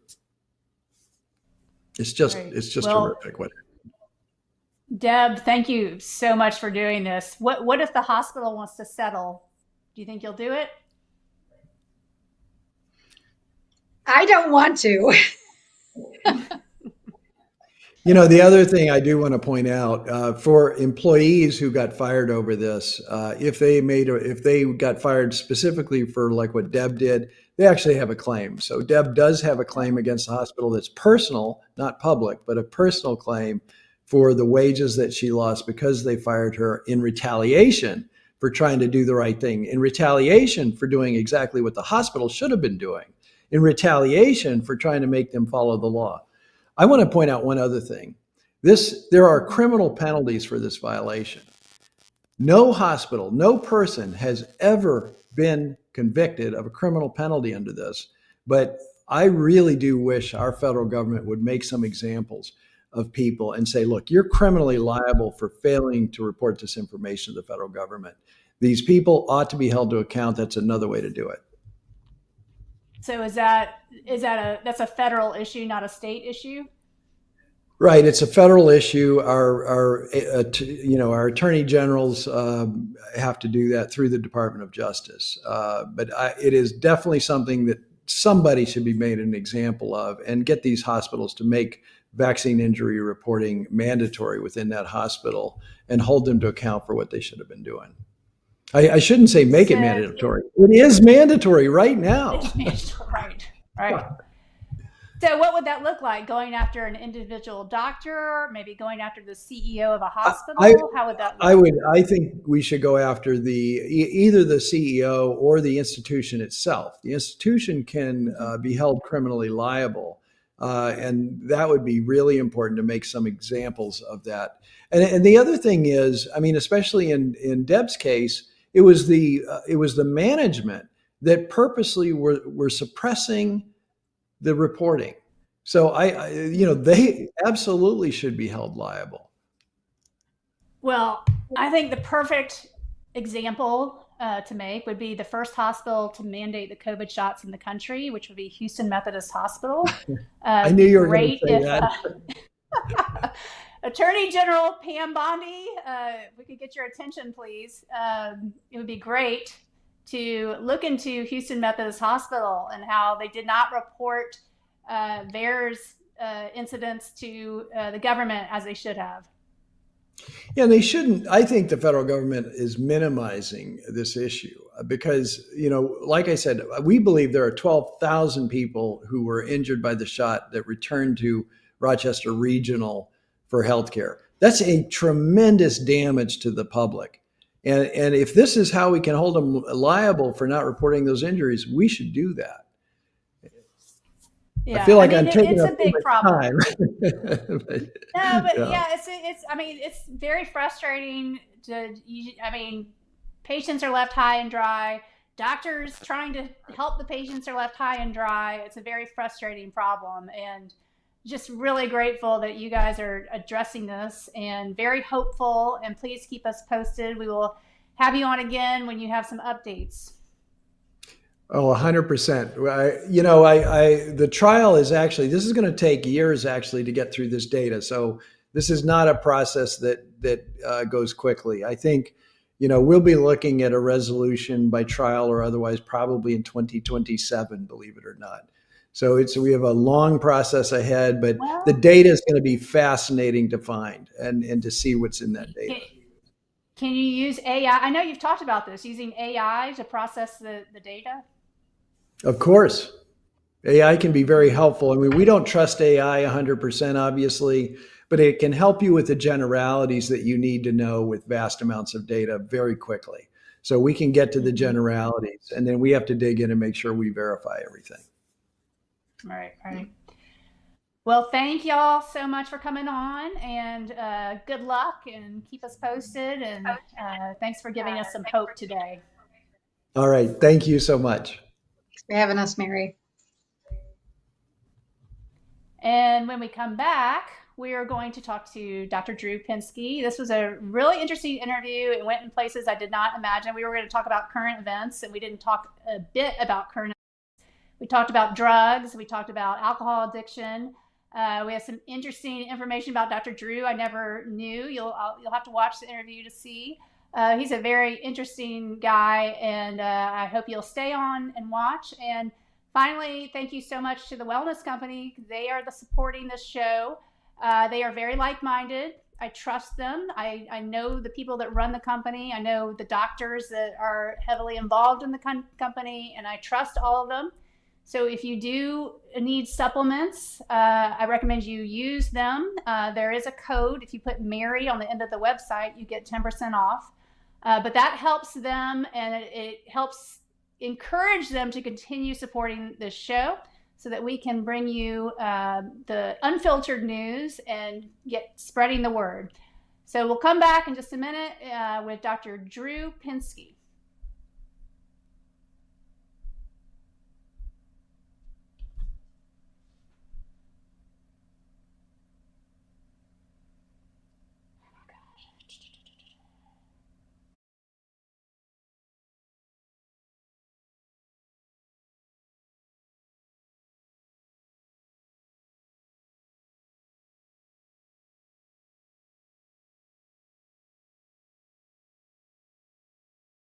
Obviously, Werner Mendenhall, he's awesome. Deb Conrad is my heart and soul. She is right in my hometown, and I wish them all the best and all of the luck. They're absolute warriors.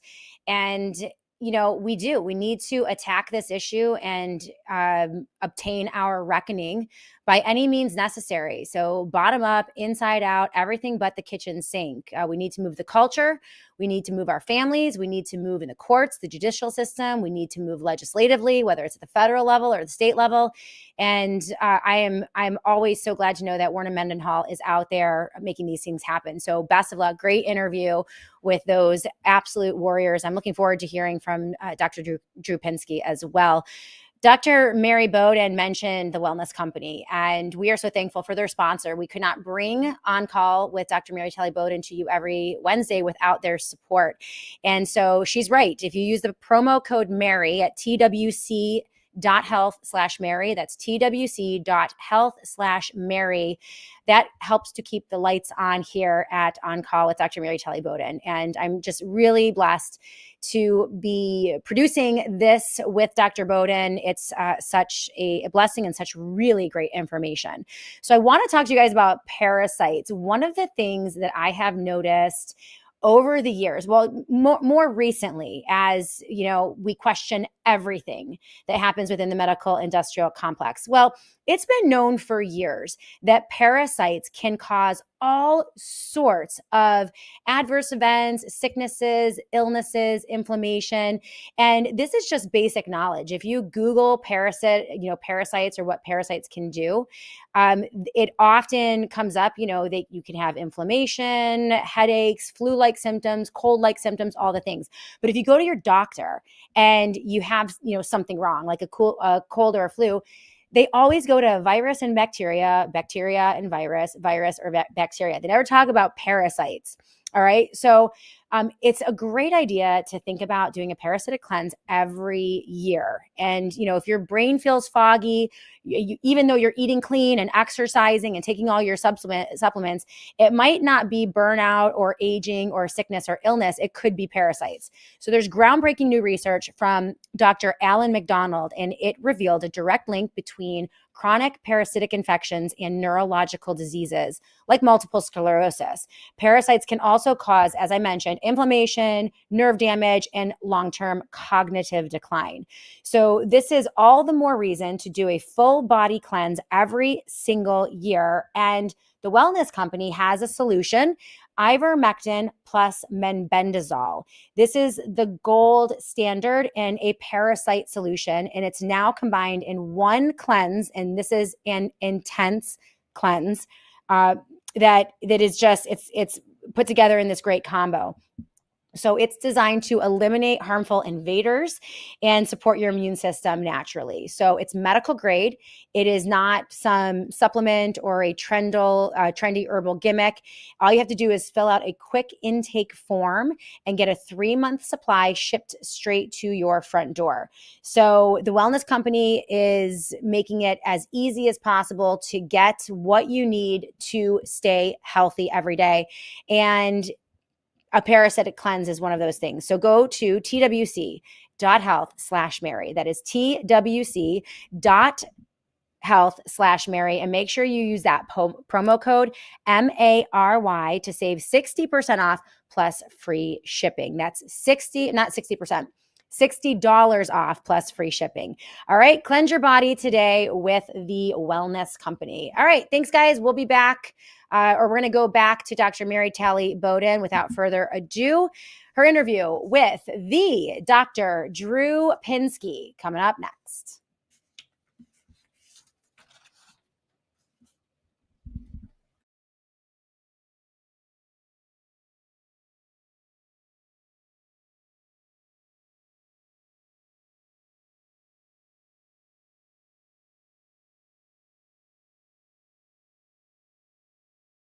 Today, I am thrilled to have Dr. Drew Pinsky, who is an internal medicine, addiction medicine specialist, and the host of the Dr. Drew Show. So welcome, Drew. And I have lots of questions. Good. It's just a privilege to be here, and thank you for everything you've done and everything you've had to go through. And I'm so grateful. Well, before we get into the meat of it, I want you to know I looked you up on Grok. And I said, give me some interesting facts about Dr. Drew Pinsky. Okay. So apparently you're an opera singer. Is that correct? I mean, I trained for many years. I used to get sort of sold at charity events and things to sing stuff. And then I sang national anthems for the Kings and the Dodgers and stuff. But to call myself an opera singer now, I'm not sure is an accurate description. That is really cool. Do you still do it at all, like recreation? I was in the Masked Singer about 6 years ago, season 2 of that. And when I was getting ready to prepare for it, I was like, hey, something is wrong with my whole, what's called the passaggio in the opera world is vanished. What's going on here? So I got a laryngoscopy. Lo and behold, I have a varice. I bled into that varice. Oh, no. I have reflux. I had to get vocal rehab and all this stuff. Oh, wow. And if I really want to get my opera back again, I'd have to have laser surgery, which would mean 2 weeks of silence, which I don't have. Wow. Well, your voice sounds excellent, though. Thank you. Did you have a good ENT helping you? I did. He was great. And he gave me a little mini lecture on how the chords moved. It was kind of fun. Oh, good. All right. Well, the second thing I learned about you is you have an asteroid named after you. It's true. It's true. So a super fan of my radio show was an astrology professor at University of Massachusetts Amherst, and I went to college at Amherst College, which is down the road from there. Or maybe he was at Holyoke or something. But anyway, he became obsessed with us, and both Adam and I both were given asteroids. That's really cool. Is that asteroid? I mean, do you track it? Do you know where it is? No. I thought it was a lovely gesture, and that's where I kind of left it. But it comes up once in a while. All right. You have triplets. That's very cool. Yeah. You survived that somehow. I don't know how. And now that we have a grandchild again, we're having PTSD, flashing back to all that, and still don't know how we survived it. What's it like being a grandfather? Is it much easier? Is it what they say? No, it's easier. It's weird. It just smacks of old, and yeah. But it's lovely. It's everything everybody says it was, and I'll just tell you a quick story about surviving triplets. We had this brilliant high-risk obstetrical team, and the guy that was our team leader sat us down, and he goes, he became a good friend of mine, and a neurology friend of mine described his knowledge base as encyclopedic, and I thought, yes, that describes his knowledge base. And he sat us down. He goes, don't do this. And we're like, huh? He goes, I will get you 3 healthy babies. I will deliver 3 healthy babies. But he just pushed across the table. Let me show you the literature on the probability of marriages not making it, the mental health of everybody, and the relationships suffer. Don't do this, have twins. And we just couldn't do it. So we had triplets. Wow. Yeah. I had a similar experience. I had fertility issues. I actually have 4 kids. And the first one, was a struggle, and it just got easier and easier. And the 4th one was a whoopsie, right? And my OB has 4 boys, and I have 4 boys, and I had my first one. I had my last one 5 years after my first one, so I had him really compacted.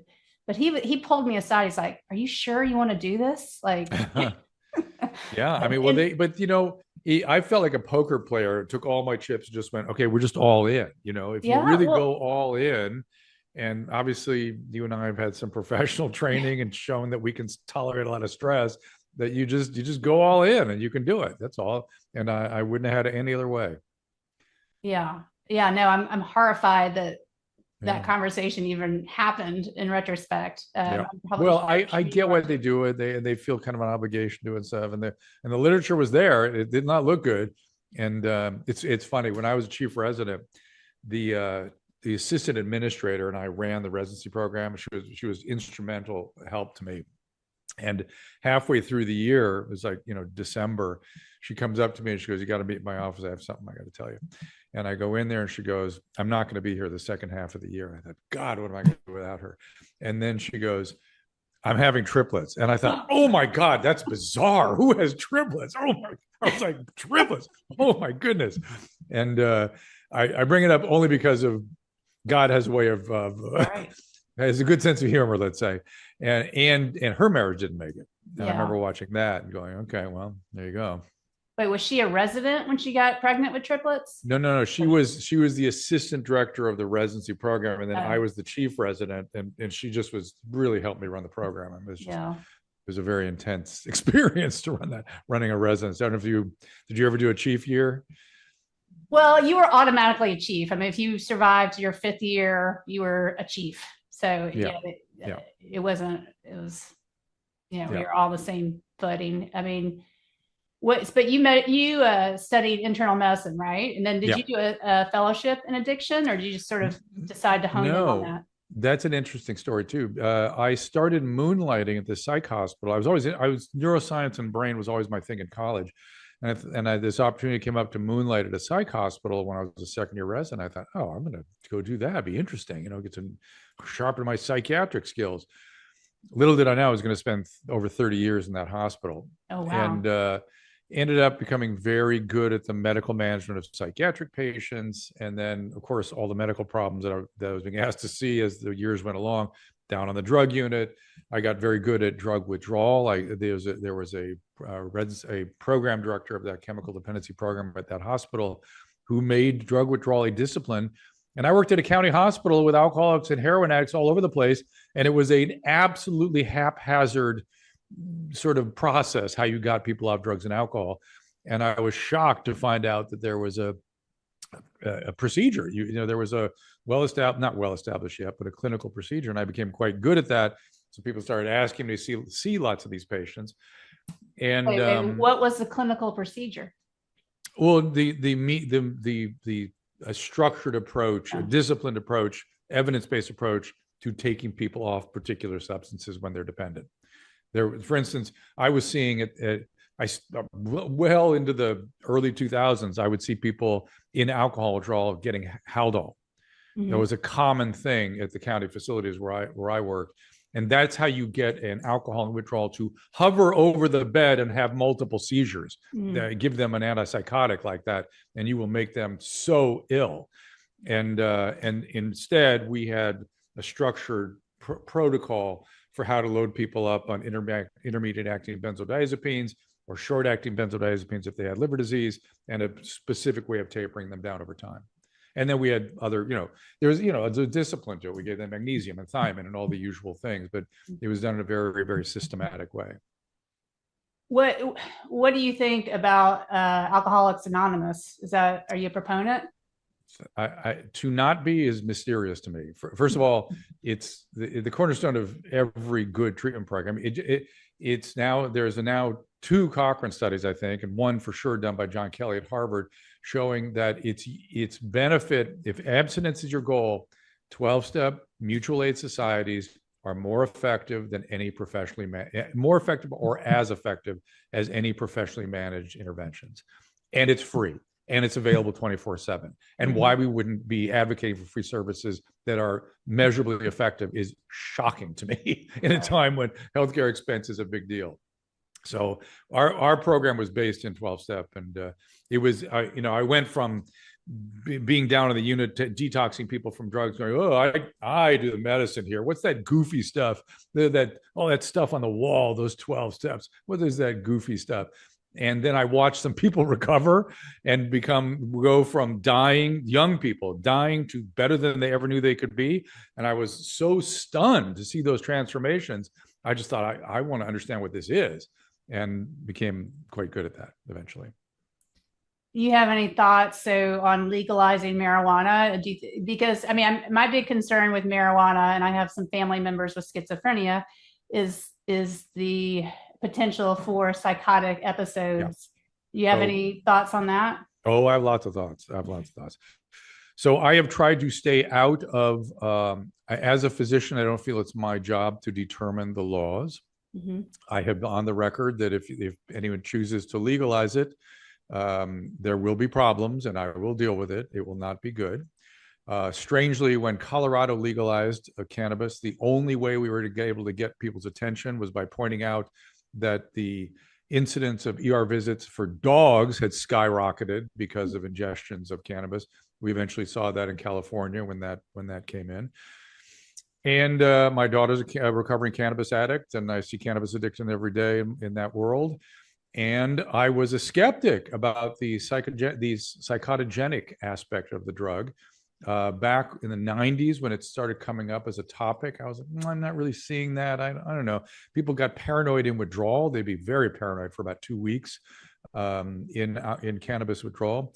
But I thought, I don't know. It's probably people with schizophrenia who had a precipitated event or something. Now there's absolutely no doubt. It causes manic psychosis, 100%. Absolutely no doubt.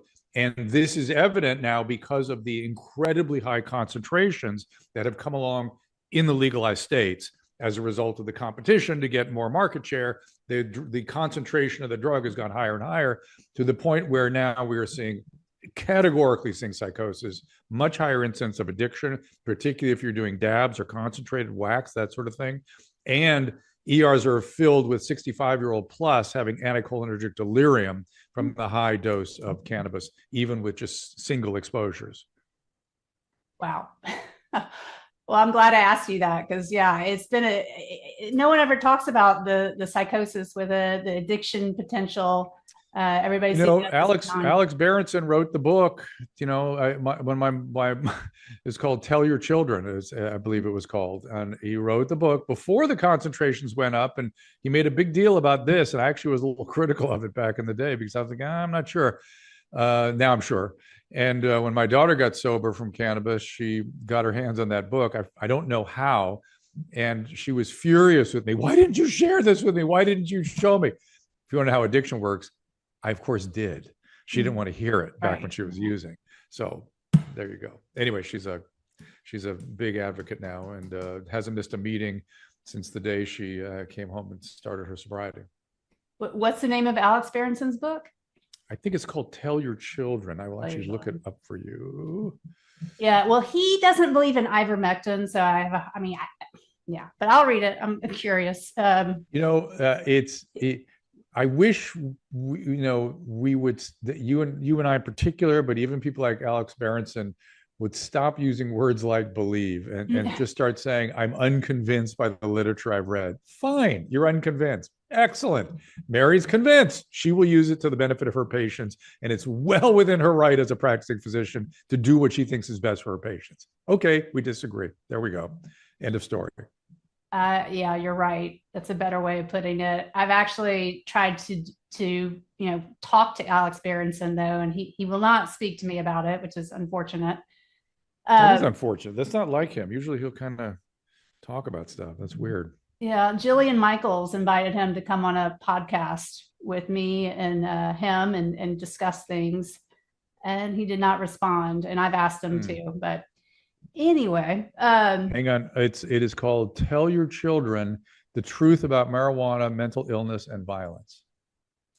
Do you know how many states legalize it now? I think it's 20, something like that. It's over 20, I think. Look, I feel about it kind of the way I feel about treating somebody with addiction. You can't force them into addiction. They have to prove it to themselves. Okay, I'm sorry. They're very dangerous. You're going to hurt yourself. You're going to hurt other people. But I'll be here to help when the time comes. What have you seen in your career, things that you stood by early on, particularly with addiction medicine, that now you look back and say that was all wrong? Well, certainly the way I thought about addiction when I was doing all that drug withdrawal, I thought addiction was about getting people off of the drugs, which is complete distortion. It's far more complicated, longer term proposition of healing the brain, rewiring the brain, dealing with the underlying influences and the crazy thinking associated with that disease. The other thing is my codependency was pretty severe at the beginning. And I kind of had that thing that people get when they see traumatized people, that they sort of feel, oh, my heart goes out to them. I feel so much. They're so slow. And of course, those traumatized people with the character pathology and addiction would just mop the floor with me, just use me however they needed to. Right. And it took a few of those for me to understand how that works and how to set boundaries and how to really manage people who are trauma survivor, particularly with character pathology. Well, I have a funny story. My very first day out in the real world, and I joined a small practice, and I got this call on a Friday afternoon. This was back when we still had pagers. And it was, it was my partner's patient saying that she ran out of pain medicine. Oh, perfect. And it gets worse though. So yeah, I am. Yeah, but only you can help me, doctor. Only you. You're the best doctor. The other doctors don't understand me the way you do. I bought it hook, line, and sinker. Okay, it gets worse though because I was newly licensed and I couldn't. There was something where I couldn't do the electronic version, or I had to have the triplicate. Yeah. And I couldn't. And she could. I drove the triplicate to the pharmacy for this woman. I've got some good therapists, Mary. I'm going to recommend you. Well, hey, this was day one, and after that, I was. I had to do therapy. I had to do therapy. I knew I had to do it because I was dealing with really uncanny population that was good. They were good at their stuff, right. And so I did therapy for a number of years, and it really helped me. And now I've got like superpowers. Because I was the object of a sort of very intense trauma-based therapy. It makes me able to trust, in all these years of dealing with patients that just lie, and distort and manipulate, that I can trust when I'm working with a patient. I literally can trust anything that comes out of my mouth. It's the weirdest thing. I'll just tell you a story I like telling that sort of exemplifies it. I had this. Can I swear on this show? Because when you talk to addicts, it's always swearing, right? Yeah. It goes live stream on X. Okay. So I was dealing with this heroin addict who had come in after an overdose, really barely made it through. He's like a 28-year-old guy. And he was sitting, I feel like he was on the floor or something in my office, crying and sobbing. And his friend didn't make it. His friend died. He barely made it. It was his third life-threatening overdose. And he was like, I'm going to die. I know it. This is terrible. This disease is awful. I'm so tired. I'm just and he was in so much pain, and I could feel the pain he was in. The kid was really suffering. And I liked this kid. I treated him before, and I was very worried about him. And all of a sudden, without consulting my consciousness, my mouth went, yeah, I know. I'm sorry, but you were just so full of shit. I don't even know what to believe anymore. And he stopped, and he stopped in the middle. He stopped crying, and he looked at me, and he went, I know. How'd you know? I don't even know what's bullshit anymore. I don't know. And I thought, we can work. Let's just stay right there. Stay right there. I can see through. I can feel what's going on here. Don't trust anything you think, or don't trust anything. Just follow direction. And we were able to work together because of that. Yeah. How long did it take you to become, sharp to all that? 15 years. A long time. Long time. Whoa. Long time. Yeah, long time. And years of therapy. And at the early on, another thing I thought I used to do was wrong. Really realistically 10 years. I was more confrontative, and confrontation is the enemy in most mental health situations. When you confront people, it just force shields go up, and that's the end of everything. You're just done. So this sort of Dr. Phil world of confrontation, while, and I mean no disrespect to Dr. Phil, he has an amazing talk show, but that kind of confrontative style is not psychotherapeutic, and it's good talk. It's not, and people got the idea that that's how you're supposed to deal with mental illness. And I think I even adopted a little bit of that, and that was not right. It was not good. Well, yeah, but then there's this whole other side of it is, if you don't confront people, are you just enabling them? I mean, we don't coddle them, and you don't lie to them, and you don't. It's going to be more skillful for that. Look, the way you deal. This is a good advice for anybody else with drug addicts, alcoholics in their family.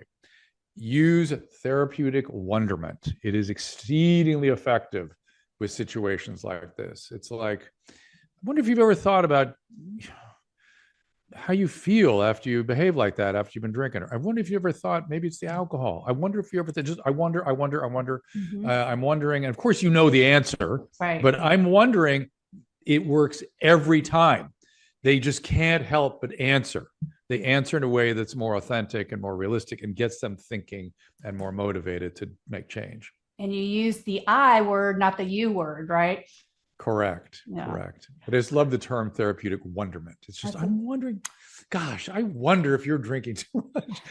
And you got to remember, denial is a very complicated process. It's not one thing, and it's not just lying, though certainly lying is involved with it. My charge nurse and I used to amuse ourselves. We'd need to ask a patient when they come into treatment. We'd see them, for their exam in the morning and stuff. And why are you here? What brings you here? What's your motivation? Where are we starting here? Just always a good place to start with these patients. And we over the years we started amusing ourselves with that question, because the answers would be a million miles from reality. And I remember one guy we sat with, why did you decide to come in? Why now? Why right now? What's your motivation? And usually it's family or some legal problem or whatever. And this guy's like, you don't know how it's living like this is impossible. It's just so painful. I'm sick and tired of being sick and tired. I've been planning this forever, and I'm just sick and tired. And this morning, that's it. I'm done. And I open the chart. There's a picture of him in 4-point chains brought in directly from the court. Like, did the judge have anything to do with you being here? Oh yeah, the judge, yeah, but I'm sick and tired. Yeah, okay, well, I'm sick and tired of it. I mean, it's a biological, it's anosognosia, right? It's the same thing as in stroke patients. They literally distort reality so much that it becomes biological. Do you think interventions work? Do people still Sorry? do those? Do I think, people, yeah. say it again. Oh, do you think interventions work? Do people still do those? Yeah, they do. They do work in good hands with adequate resources, with long-term commitments, right? You can't just get somebody in for detox and expect that to make a difference. You know, John Kelly has another bit of data out there that's sort of a dirty little secret in addiction medicine, which is that on average for a severe alcoholic, it takes 4 treatments in 5 years to get 1 year of sobriety. Wow. So to have repeated requirements of treatment is actually routine. Wow. And so that's hard. now, on the other hand, if you spend a long period of time in treatment, the outcomes tend to be much better. By long, we're talking 6 months, 12 months, 24 months, that kind of thing. What do you think about diet, the ketogenic diet for mental health? Have you looked at that at all? Yeah, I mean, it's the data. There's some remarkable data on mood, right? Again, people have to. There's kind of a weird thing going on right now, which is serious mental illness and serious medical illness is sort of left the conversation in some weird way.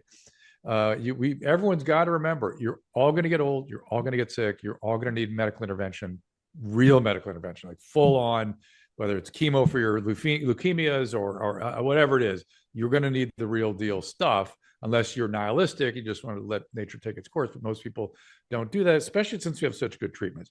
Same thing is true of serious mental illness. Serious mental illness is life-threatening. Right. And you don't have time to fool around with diet.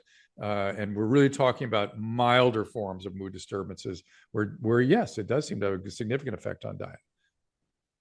Yeah, I agree. People seem to be glossing over a lot of these major issues. And unless you've really dealt with somebody with serious mental illness firsthand, it's hard to imagine. Most people don't know what it is. They don't know what serious medical problems are either. We've done such a good job of, putting at least keeping it in the hospital or treating it that people don't even understand what it is. For instance, I have prostate cancer. I had a prostatectomy 14 years ago, something like that. And when I sat down with the surgeon, I did not want him talking about my diet. I did not want him talking about my management of my hypertension. I wanted to know what his complication rate was from his radical robotic prostatectomies. And his answer was 0. And when he said 0, I just want him doing operations all day, nothing else. And I want him to do my operation. Thank you. And that's that. Right. And so we can't lose track of these highly skilled professionals. You know what I mean? I'm worried that we're throwing the baby out with the bathwater. Yeah, I completely agree.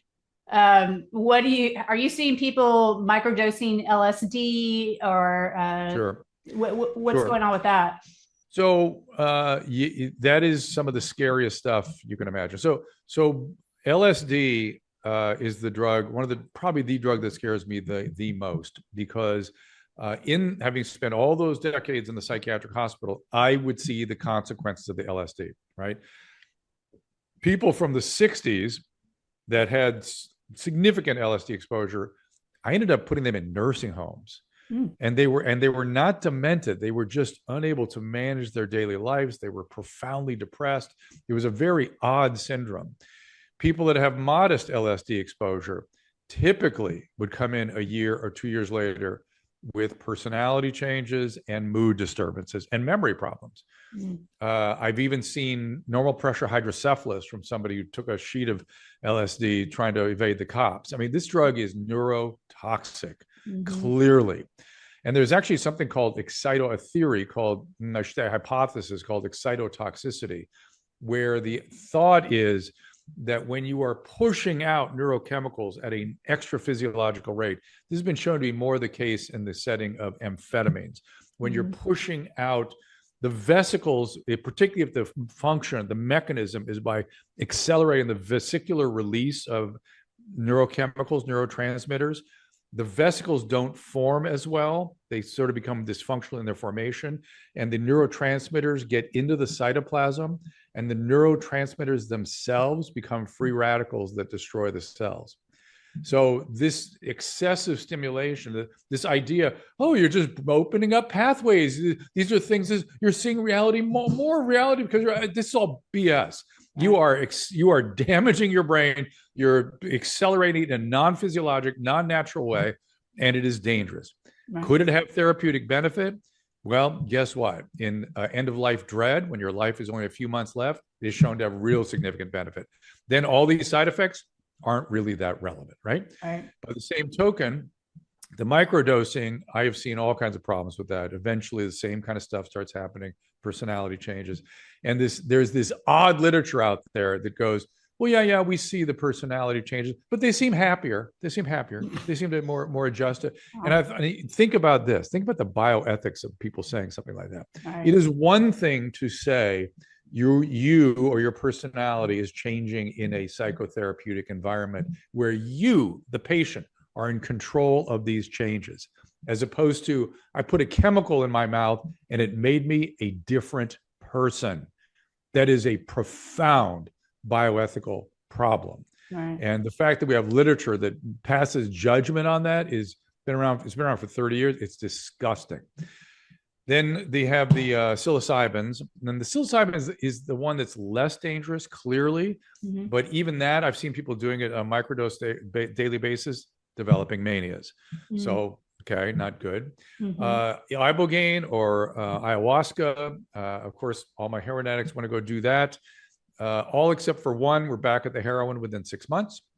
And I saw with that also some personality changes, and some of the trips were traumatic and life-altering in a negative way. I'm not using them. There may yet be one day use for them therapeutic in very difficult situations. I am gravely concerned about that category. And what about ketamine? Are you seeing anything with that? Ketamine is been shown clearly to be useful under and in the hands of an anesthesiologist, 3 or 6 exposures in recalcitrant depression, not as a first-line treatment. Right. This use of esketamine, the inhalant afterwards, again, that literature looks confusing to me. This idea of doing ketamine therapy under the influence of ketamine looks completely concerning to me. I'm unconvinced by that literature. So while ketamine is very useful, the way it's being used is concerning. And then finally, I've seen it trigger drug addicts. So if you have drug addiction in sobriety with recalcitrant depression, I would not suggest ketamine is a good idea. Well, great. That debunks a lot of things flying around the internet now. Very, very interesting. We were going to talk about current events, but it went off. Mary, 1 second. I want to say, when I go out and give lectures and stuff, I usually open with this. I'm a time traveler, everybody. I come to you from a different era. Right. I've been 40 years in these fields, 4 decades. Across that time, I've seen these same ideas that are flying around now come and go and come and go. And some different ideas and some good ideas and some bad ideas. I've seen a million different ideas come and go. I'm a time traveler here in the present to share with you my wisdom as I come forward in time from a previous era. Please listen. I've seen a lot, and it is informative. Exactly. I mean, that's why I asked you, because, you learn as you go from your clinical experience. And to me, that's much more valuable than a journal article, because, as you know, you can find an article to support anything you want. And it got so backwards during COVID. I was saying this then too. It's like, wait a minute, the doctor's clinical opinion is everything. It's everything. Right. He or she then buttresses that opinion with the literature. Right. But that his or her opinion should not be established strictly by the literature. It should be the literature, the experience, the follow-up on the literature, but the experience is the paramount, and the judgment that comes from that experience is why you see a doctor, a physician. Well said, and a great way to end. Thank you so much, Dr. Drew. You got it. Thank you so much. Such a pleasure to be here. And the TWC guys sent me, and so thank you for the support of TWC. We appreciate it so much. That has been an incredible privilege to be part of that organization. They have really pushed medical freedom forward, it seems to me. I agree. They are very like-minded, and they are the sponsors for the show. And I, too, am very grateful for their support. Great. Wonderful. Thank you. Thank you.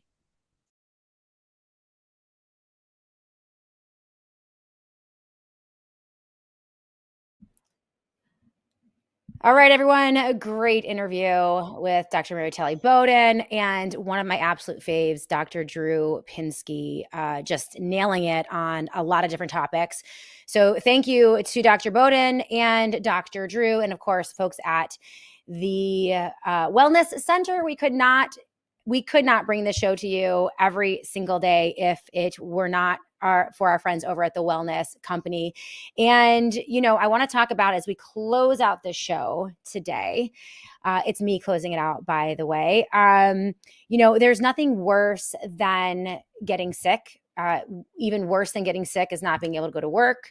Even worse than not being able to go to work is having to go to the urgent care or to your medical doctor and sit in line and enter the medical industrial complex. And it's just you just don't want to do it. And so when I have a cold or a flu, I'm so glad that they have the amazing contagion kit from the Wellness Company. So in order to take care of yourself, and avoid, obviously, the urgent care and the doctor's office, you have to have an emergency kit on hand. And there's a better way to stay healthy. The Contagion Emergency Kit they have right now for cold and flu season from the Wellness Company is absolutely perfect. If you wake up with a sore throat or a runny nose, you can address your symptoms absolutely immediately with doctor-prescribed a kit containing ivermectin, hydroxychloroquine, generic Tamiflu, which is amazing, generic Z-Pak, and much, much more. So it's like having a little urgent care in your home. And, it keeps you from being trapped in line at the emergency room or rely on really expensive insurance. So you just open up your kit, reference the doctor-written guidebook for safe use, and then get back to life. The kit is literally a lifesaver with thousands of great reviews from people just like you who have this kit in time and ready for use at the sign of the first sniffle. And so far this year, the Joy family household, we've been doing great. We've been taking our vitamin D and our vitamin C. We have our nasal spray with betadine that Dr. Peter McCullough always recommends. And that has actually kept us from getting sick at all this flu and cold season. But you want to make sure you have everything you need in case it happens. So go to twc.health/Mary. That's twc.health/Mary. Use the promo code MARY to save $32 and get your kit ready to go so that you're never, ever, ever up the creek without a paddle when you or a loved one is sick. So we're super thankful for the folks over at the Wellness Company. Again, anything you use, I think it's a straight up 10% off.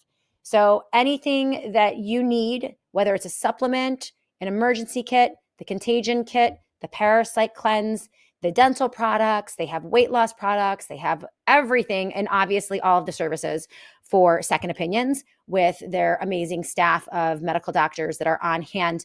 Everything that you need to spit yourself out from the medical industrial complex and put yourself in charge of your healthcare.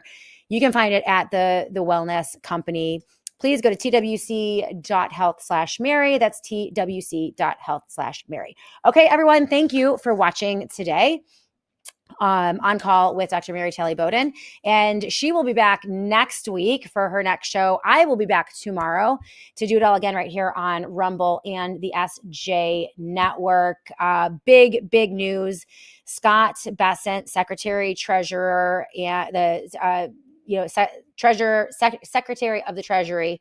Now I'm just seeing on Twitter announcing that he's ready to have Donald Trump declare a national emergency to address the economy. This is a big deal. Remember, Bessent is the guy who helped George Soros collapse the British pound in the 1990s. That's what his career was built on. He's been a longtime ally of George Soros. Donald Trump put him right in control of our nation's treasury. And he's now saying that they need an emergency declaration to save the economy that they've been telling us has been booming. I think not. We're going to hit all of that tomorrow on the Shannon Joy Show. We've got a lot to talk about. All right, guys, have a great day. We'll see you tomorrow right here on the Shannon Joy Show.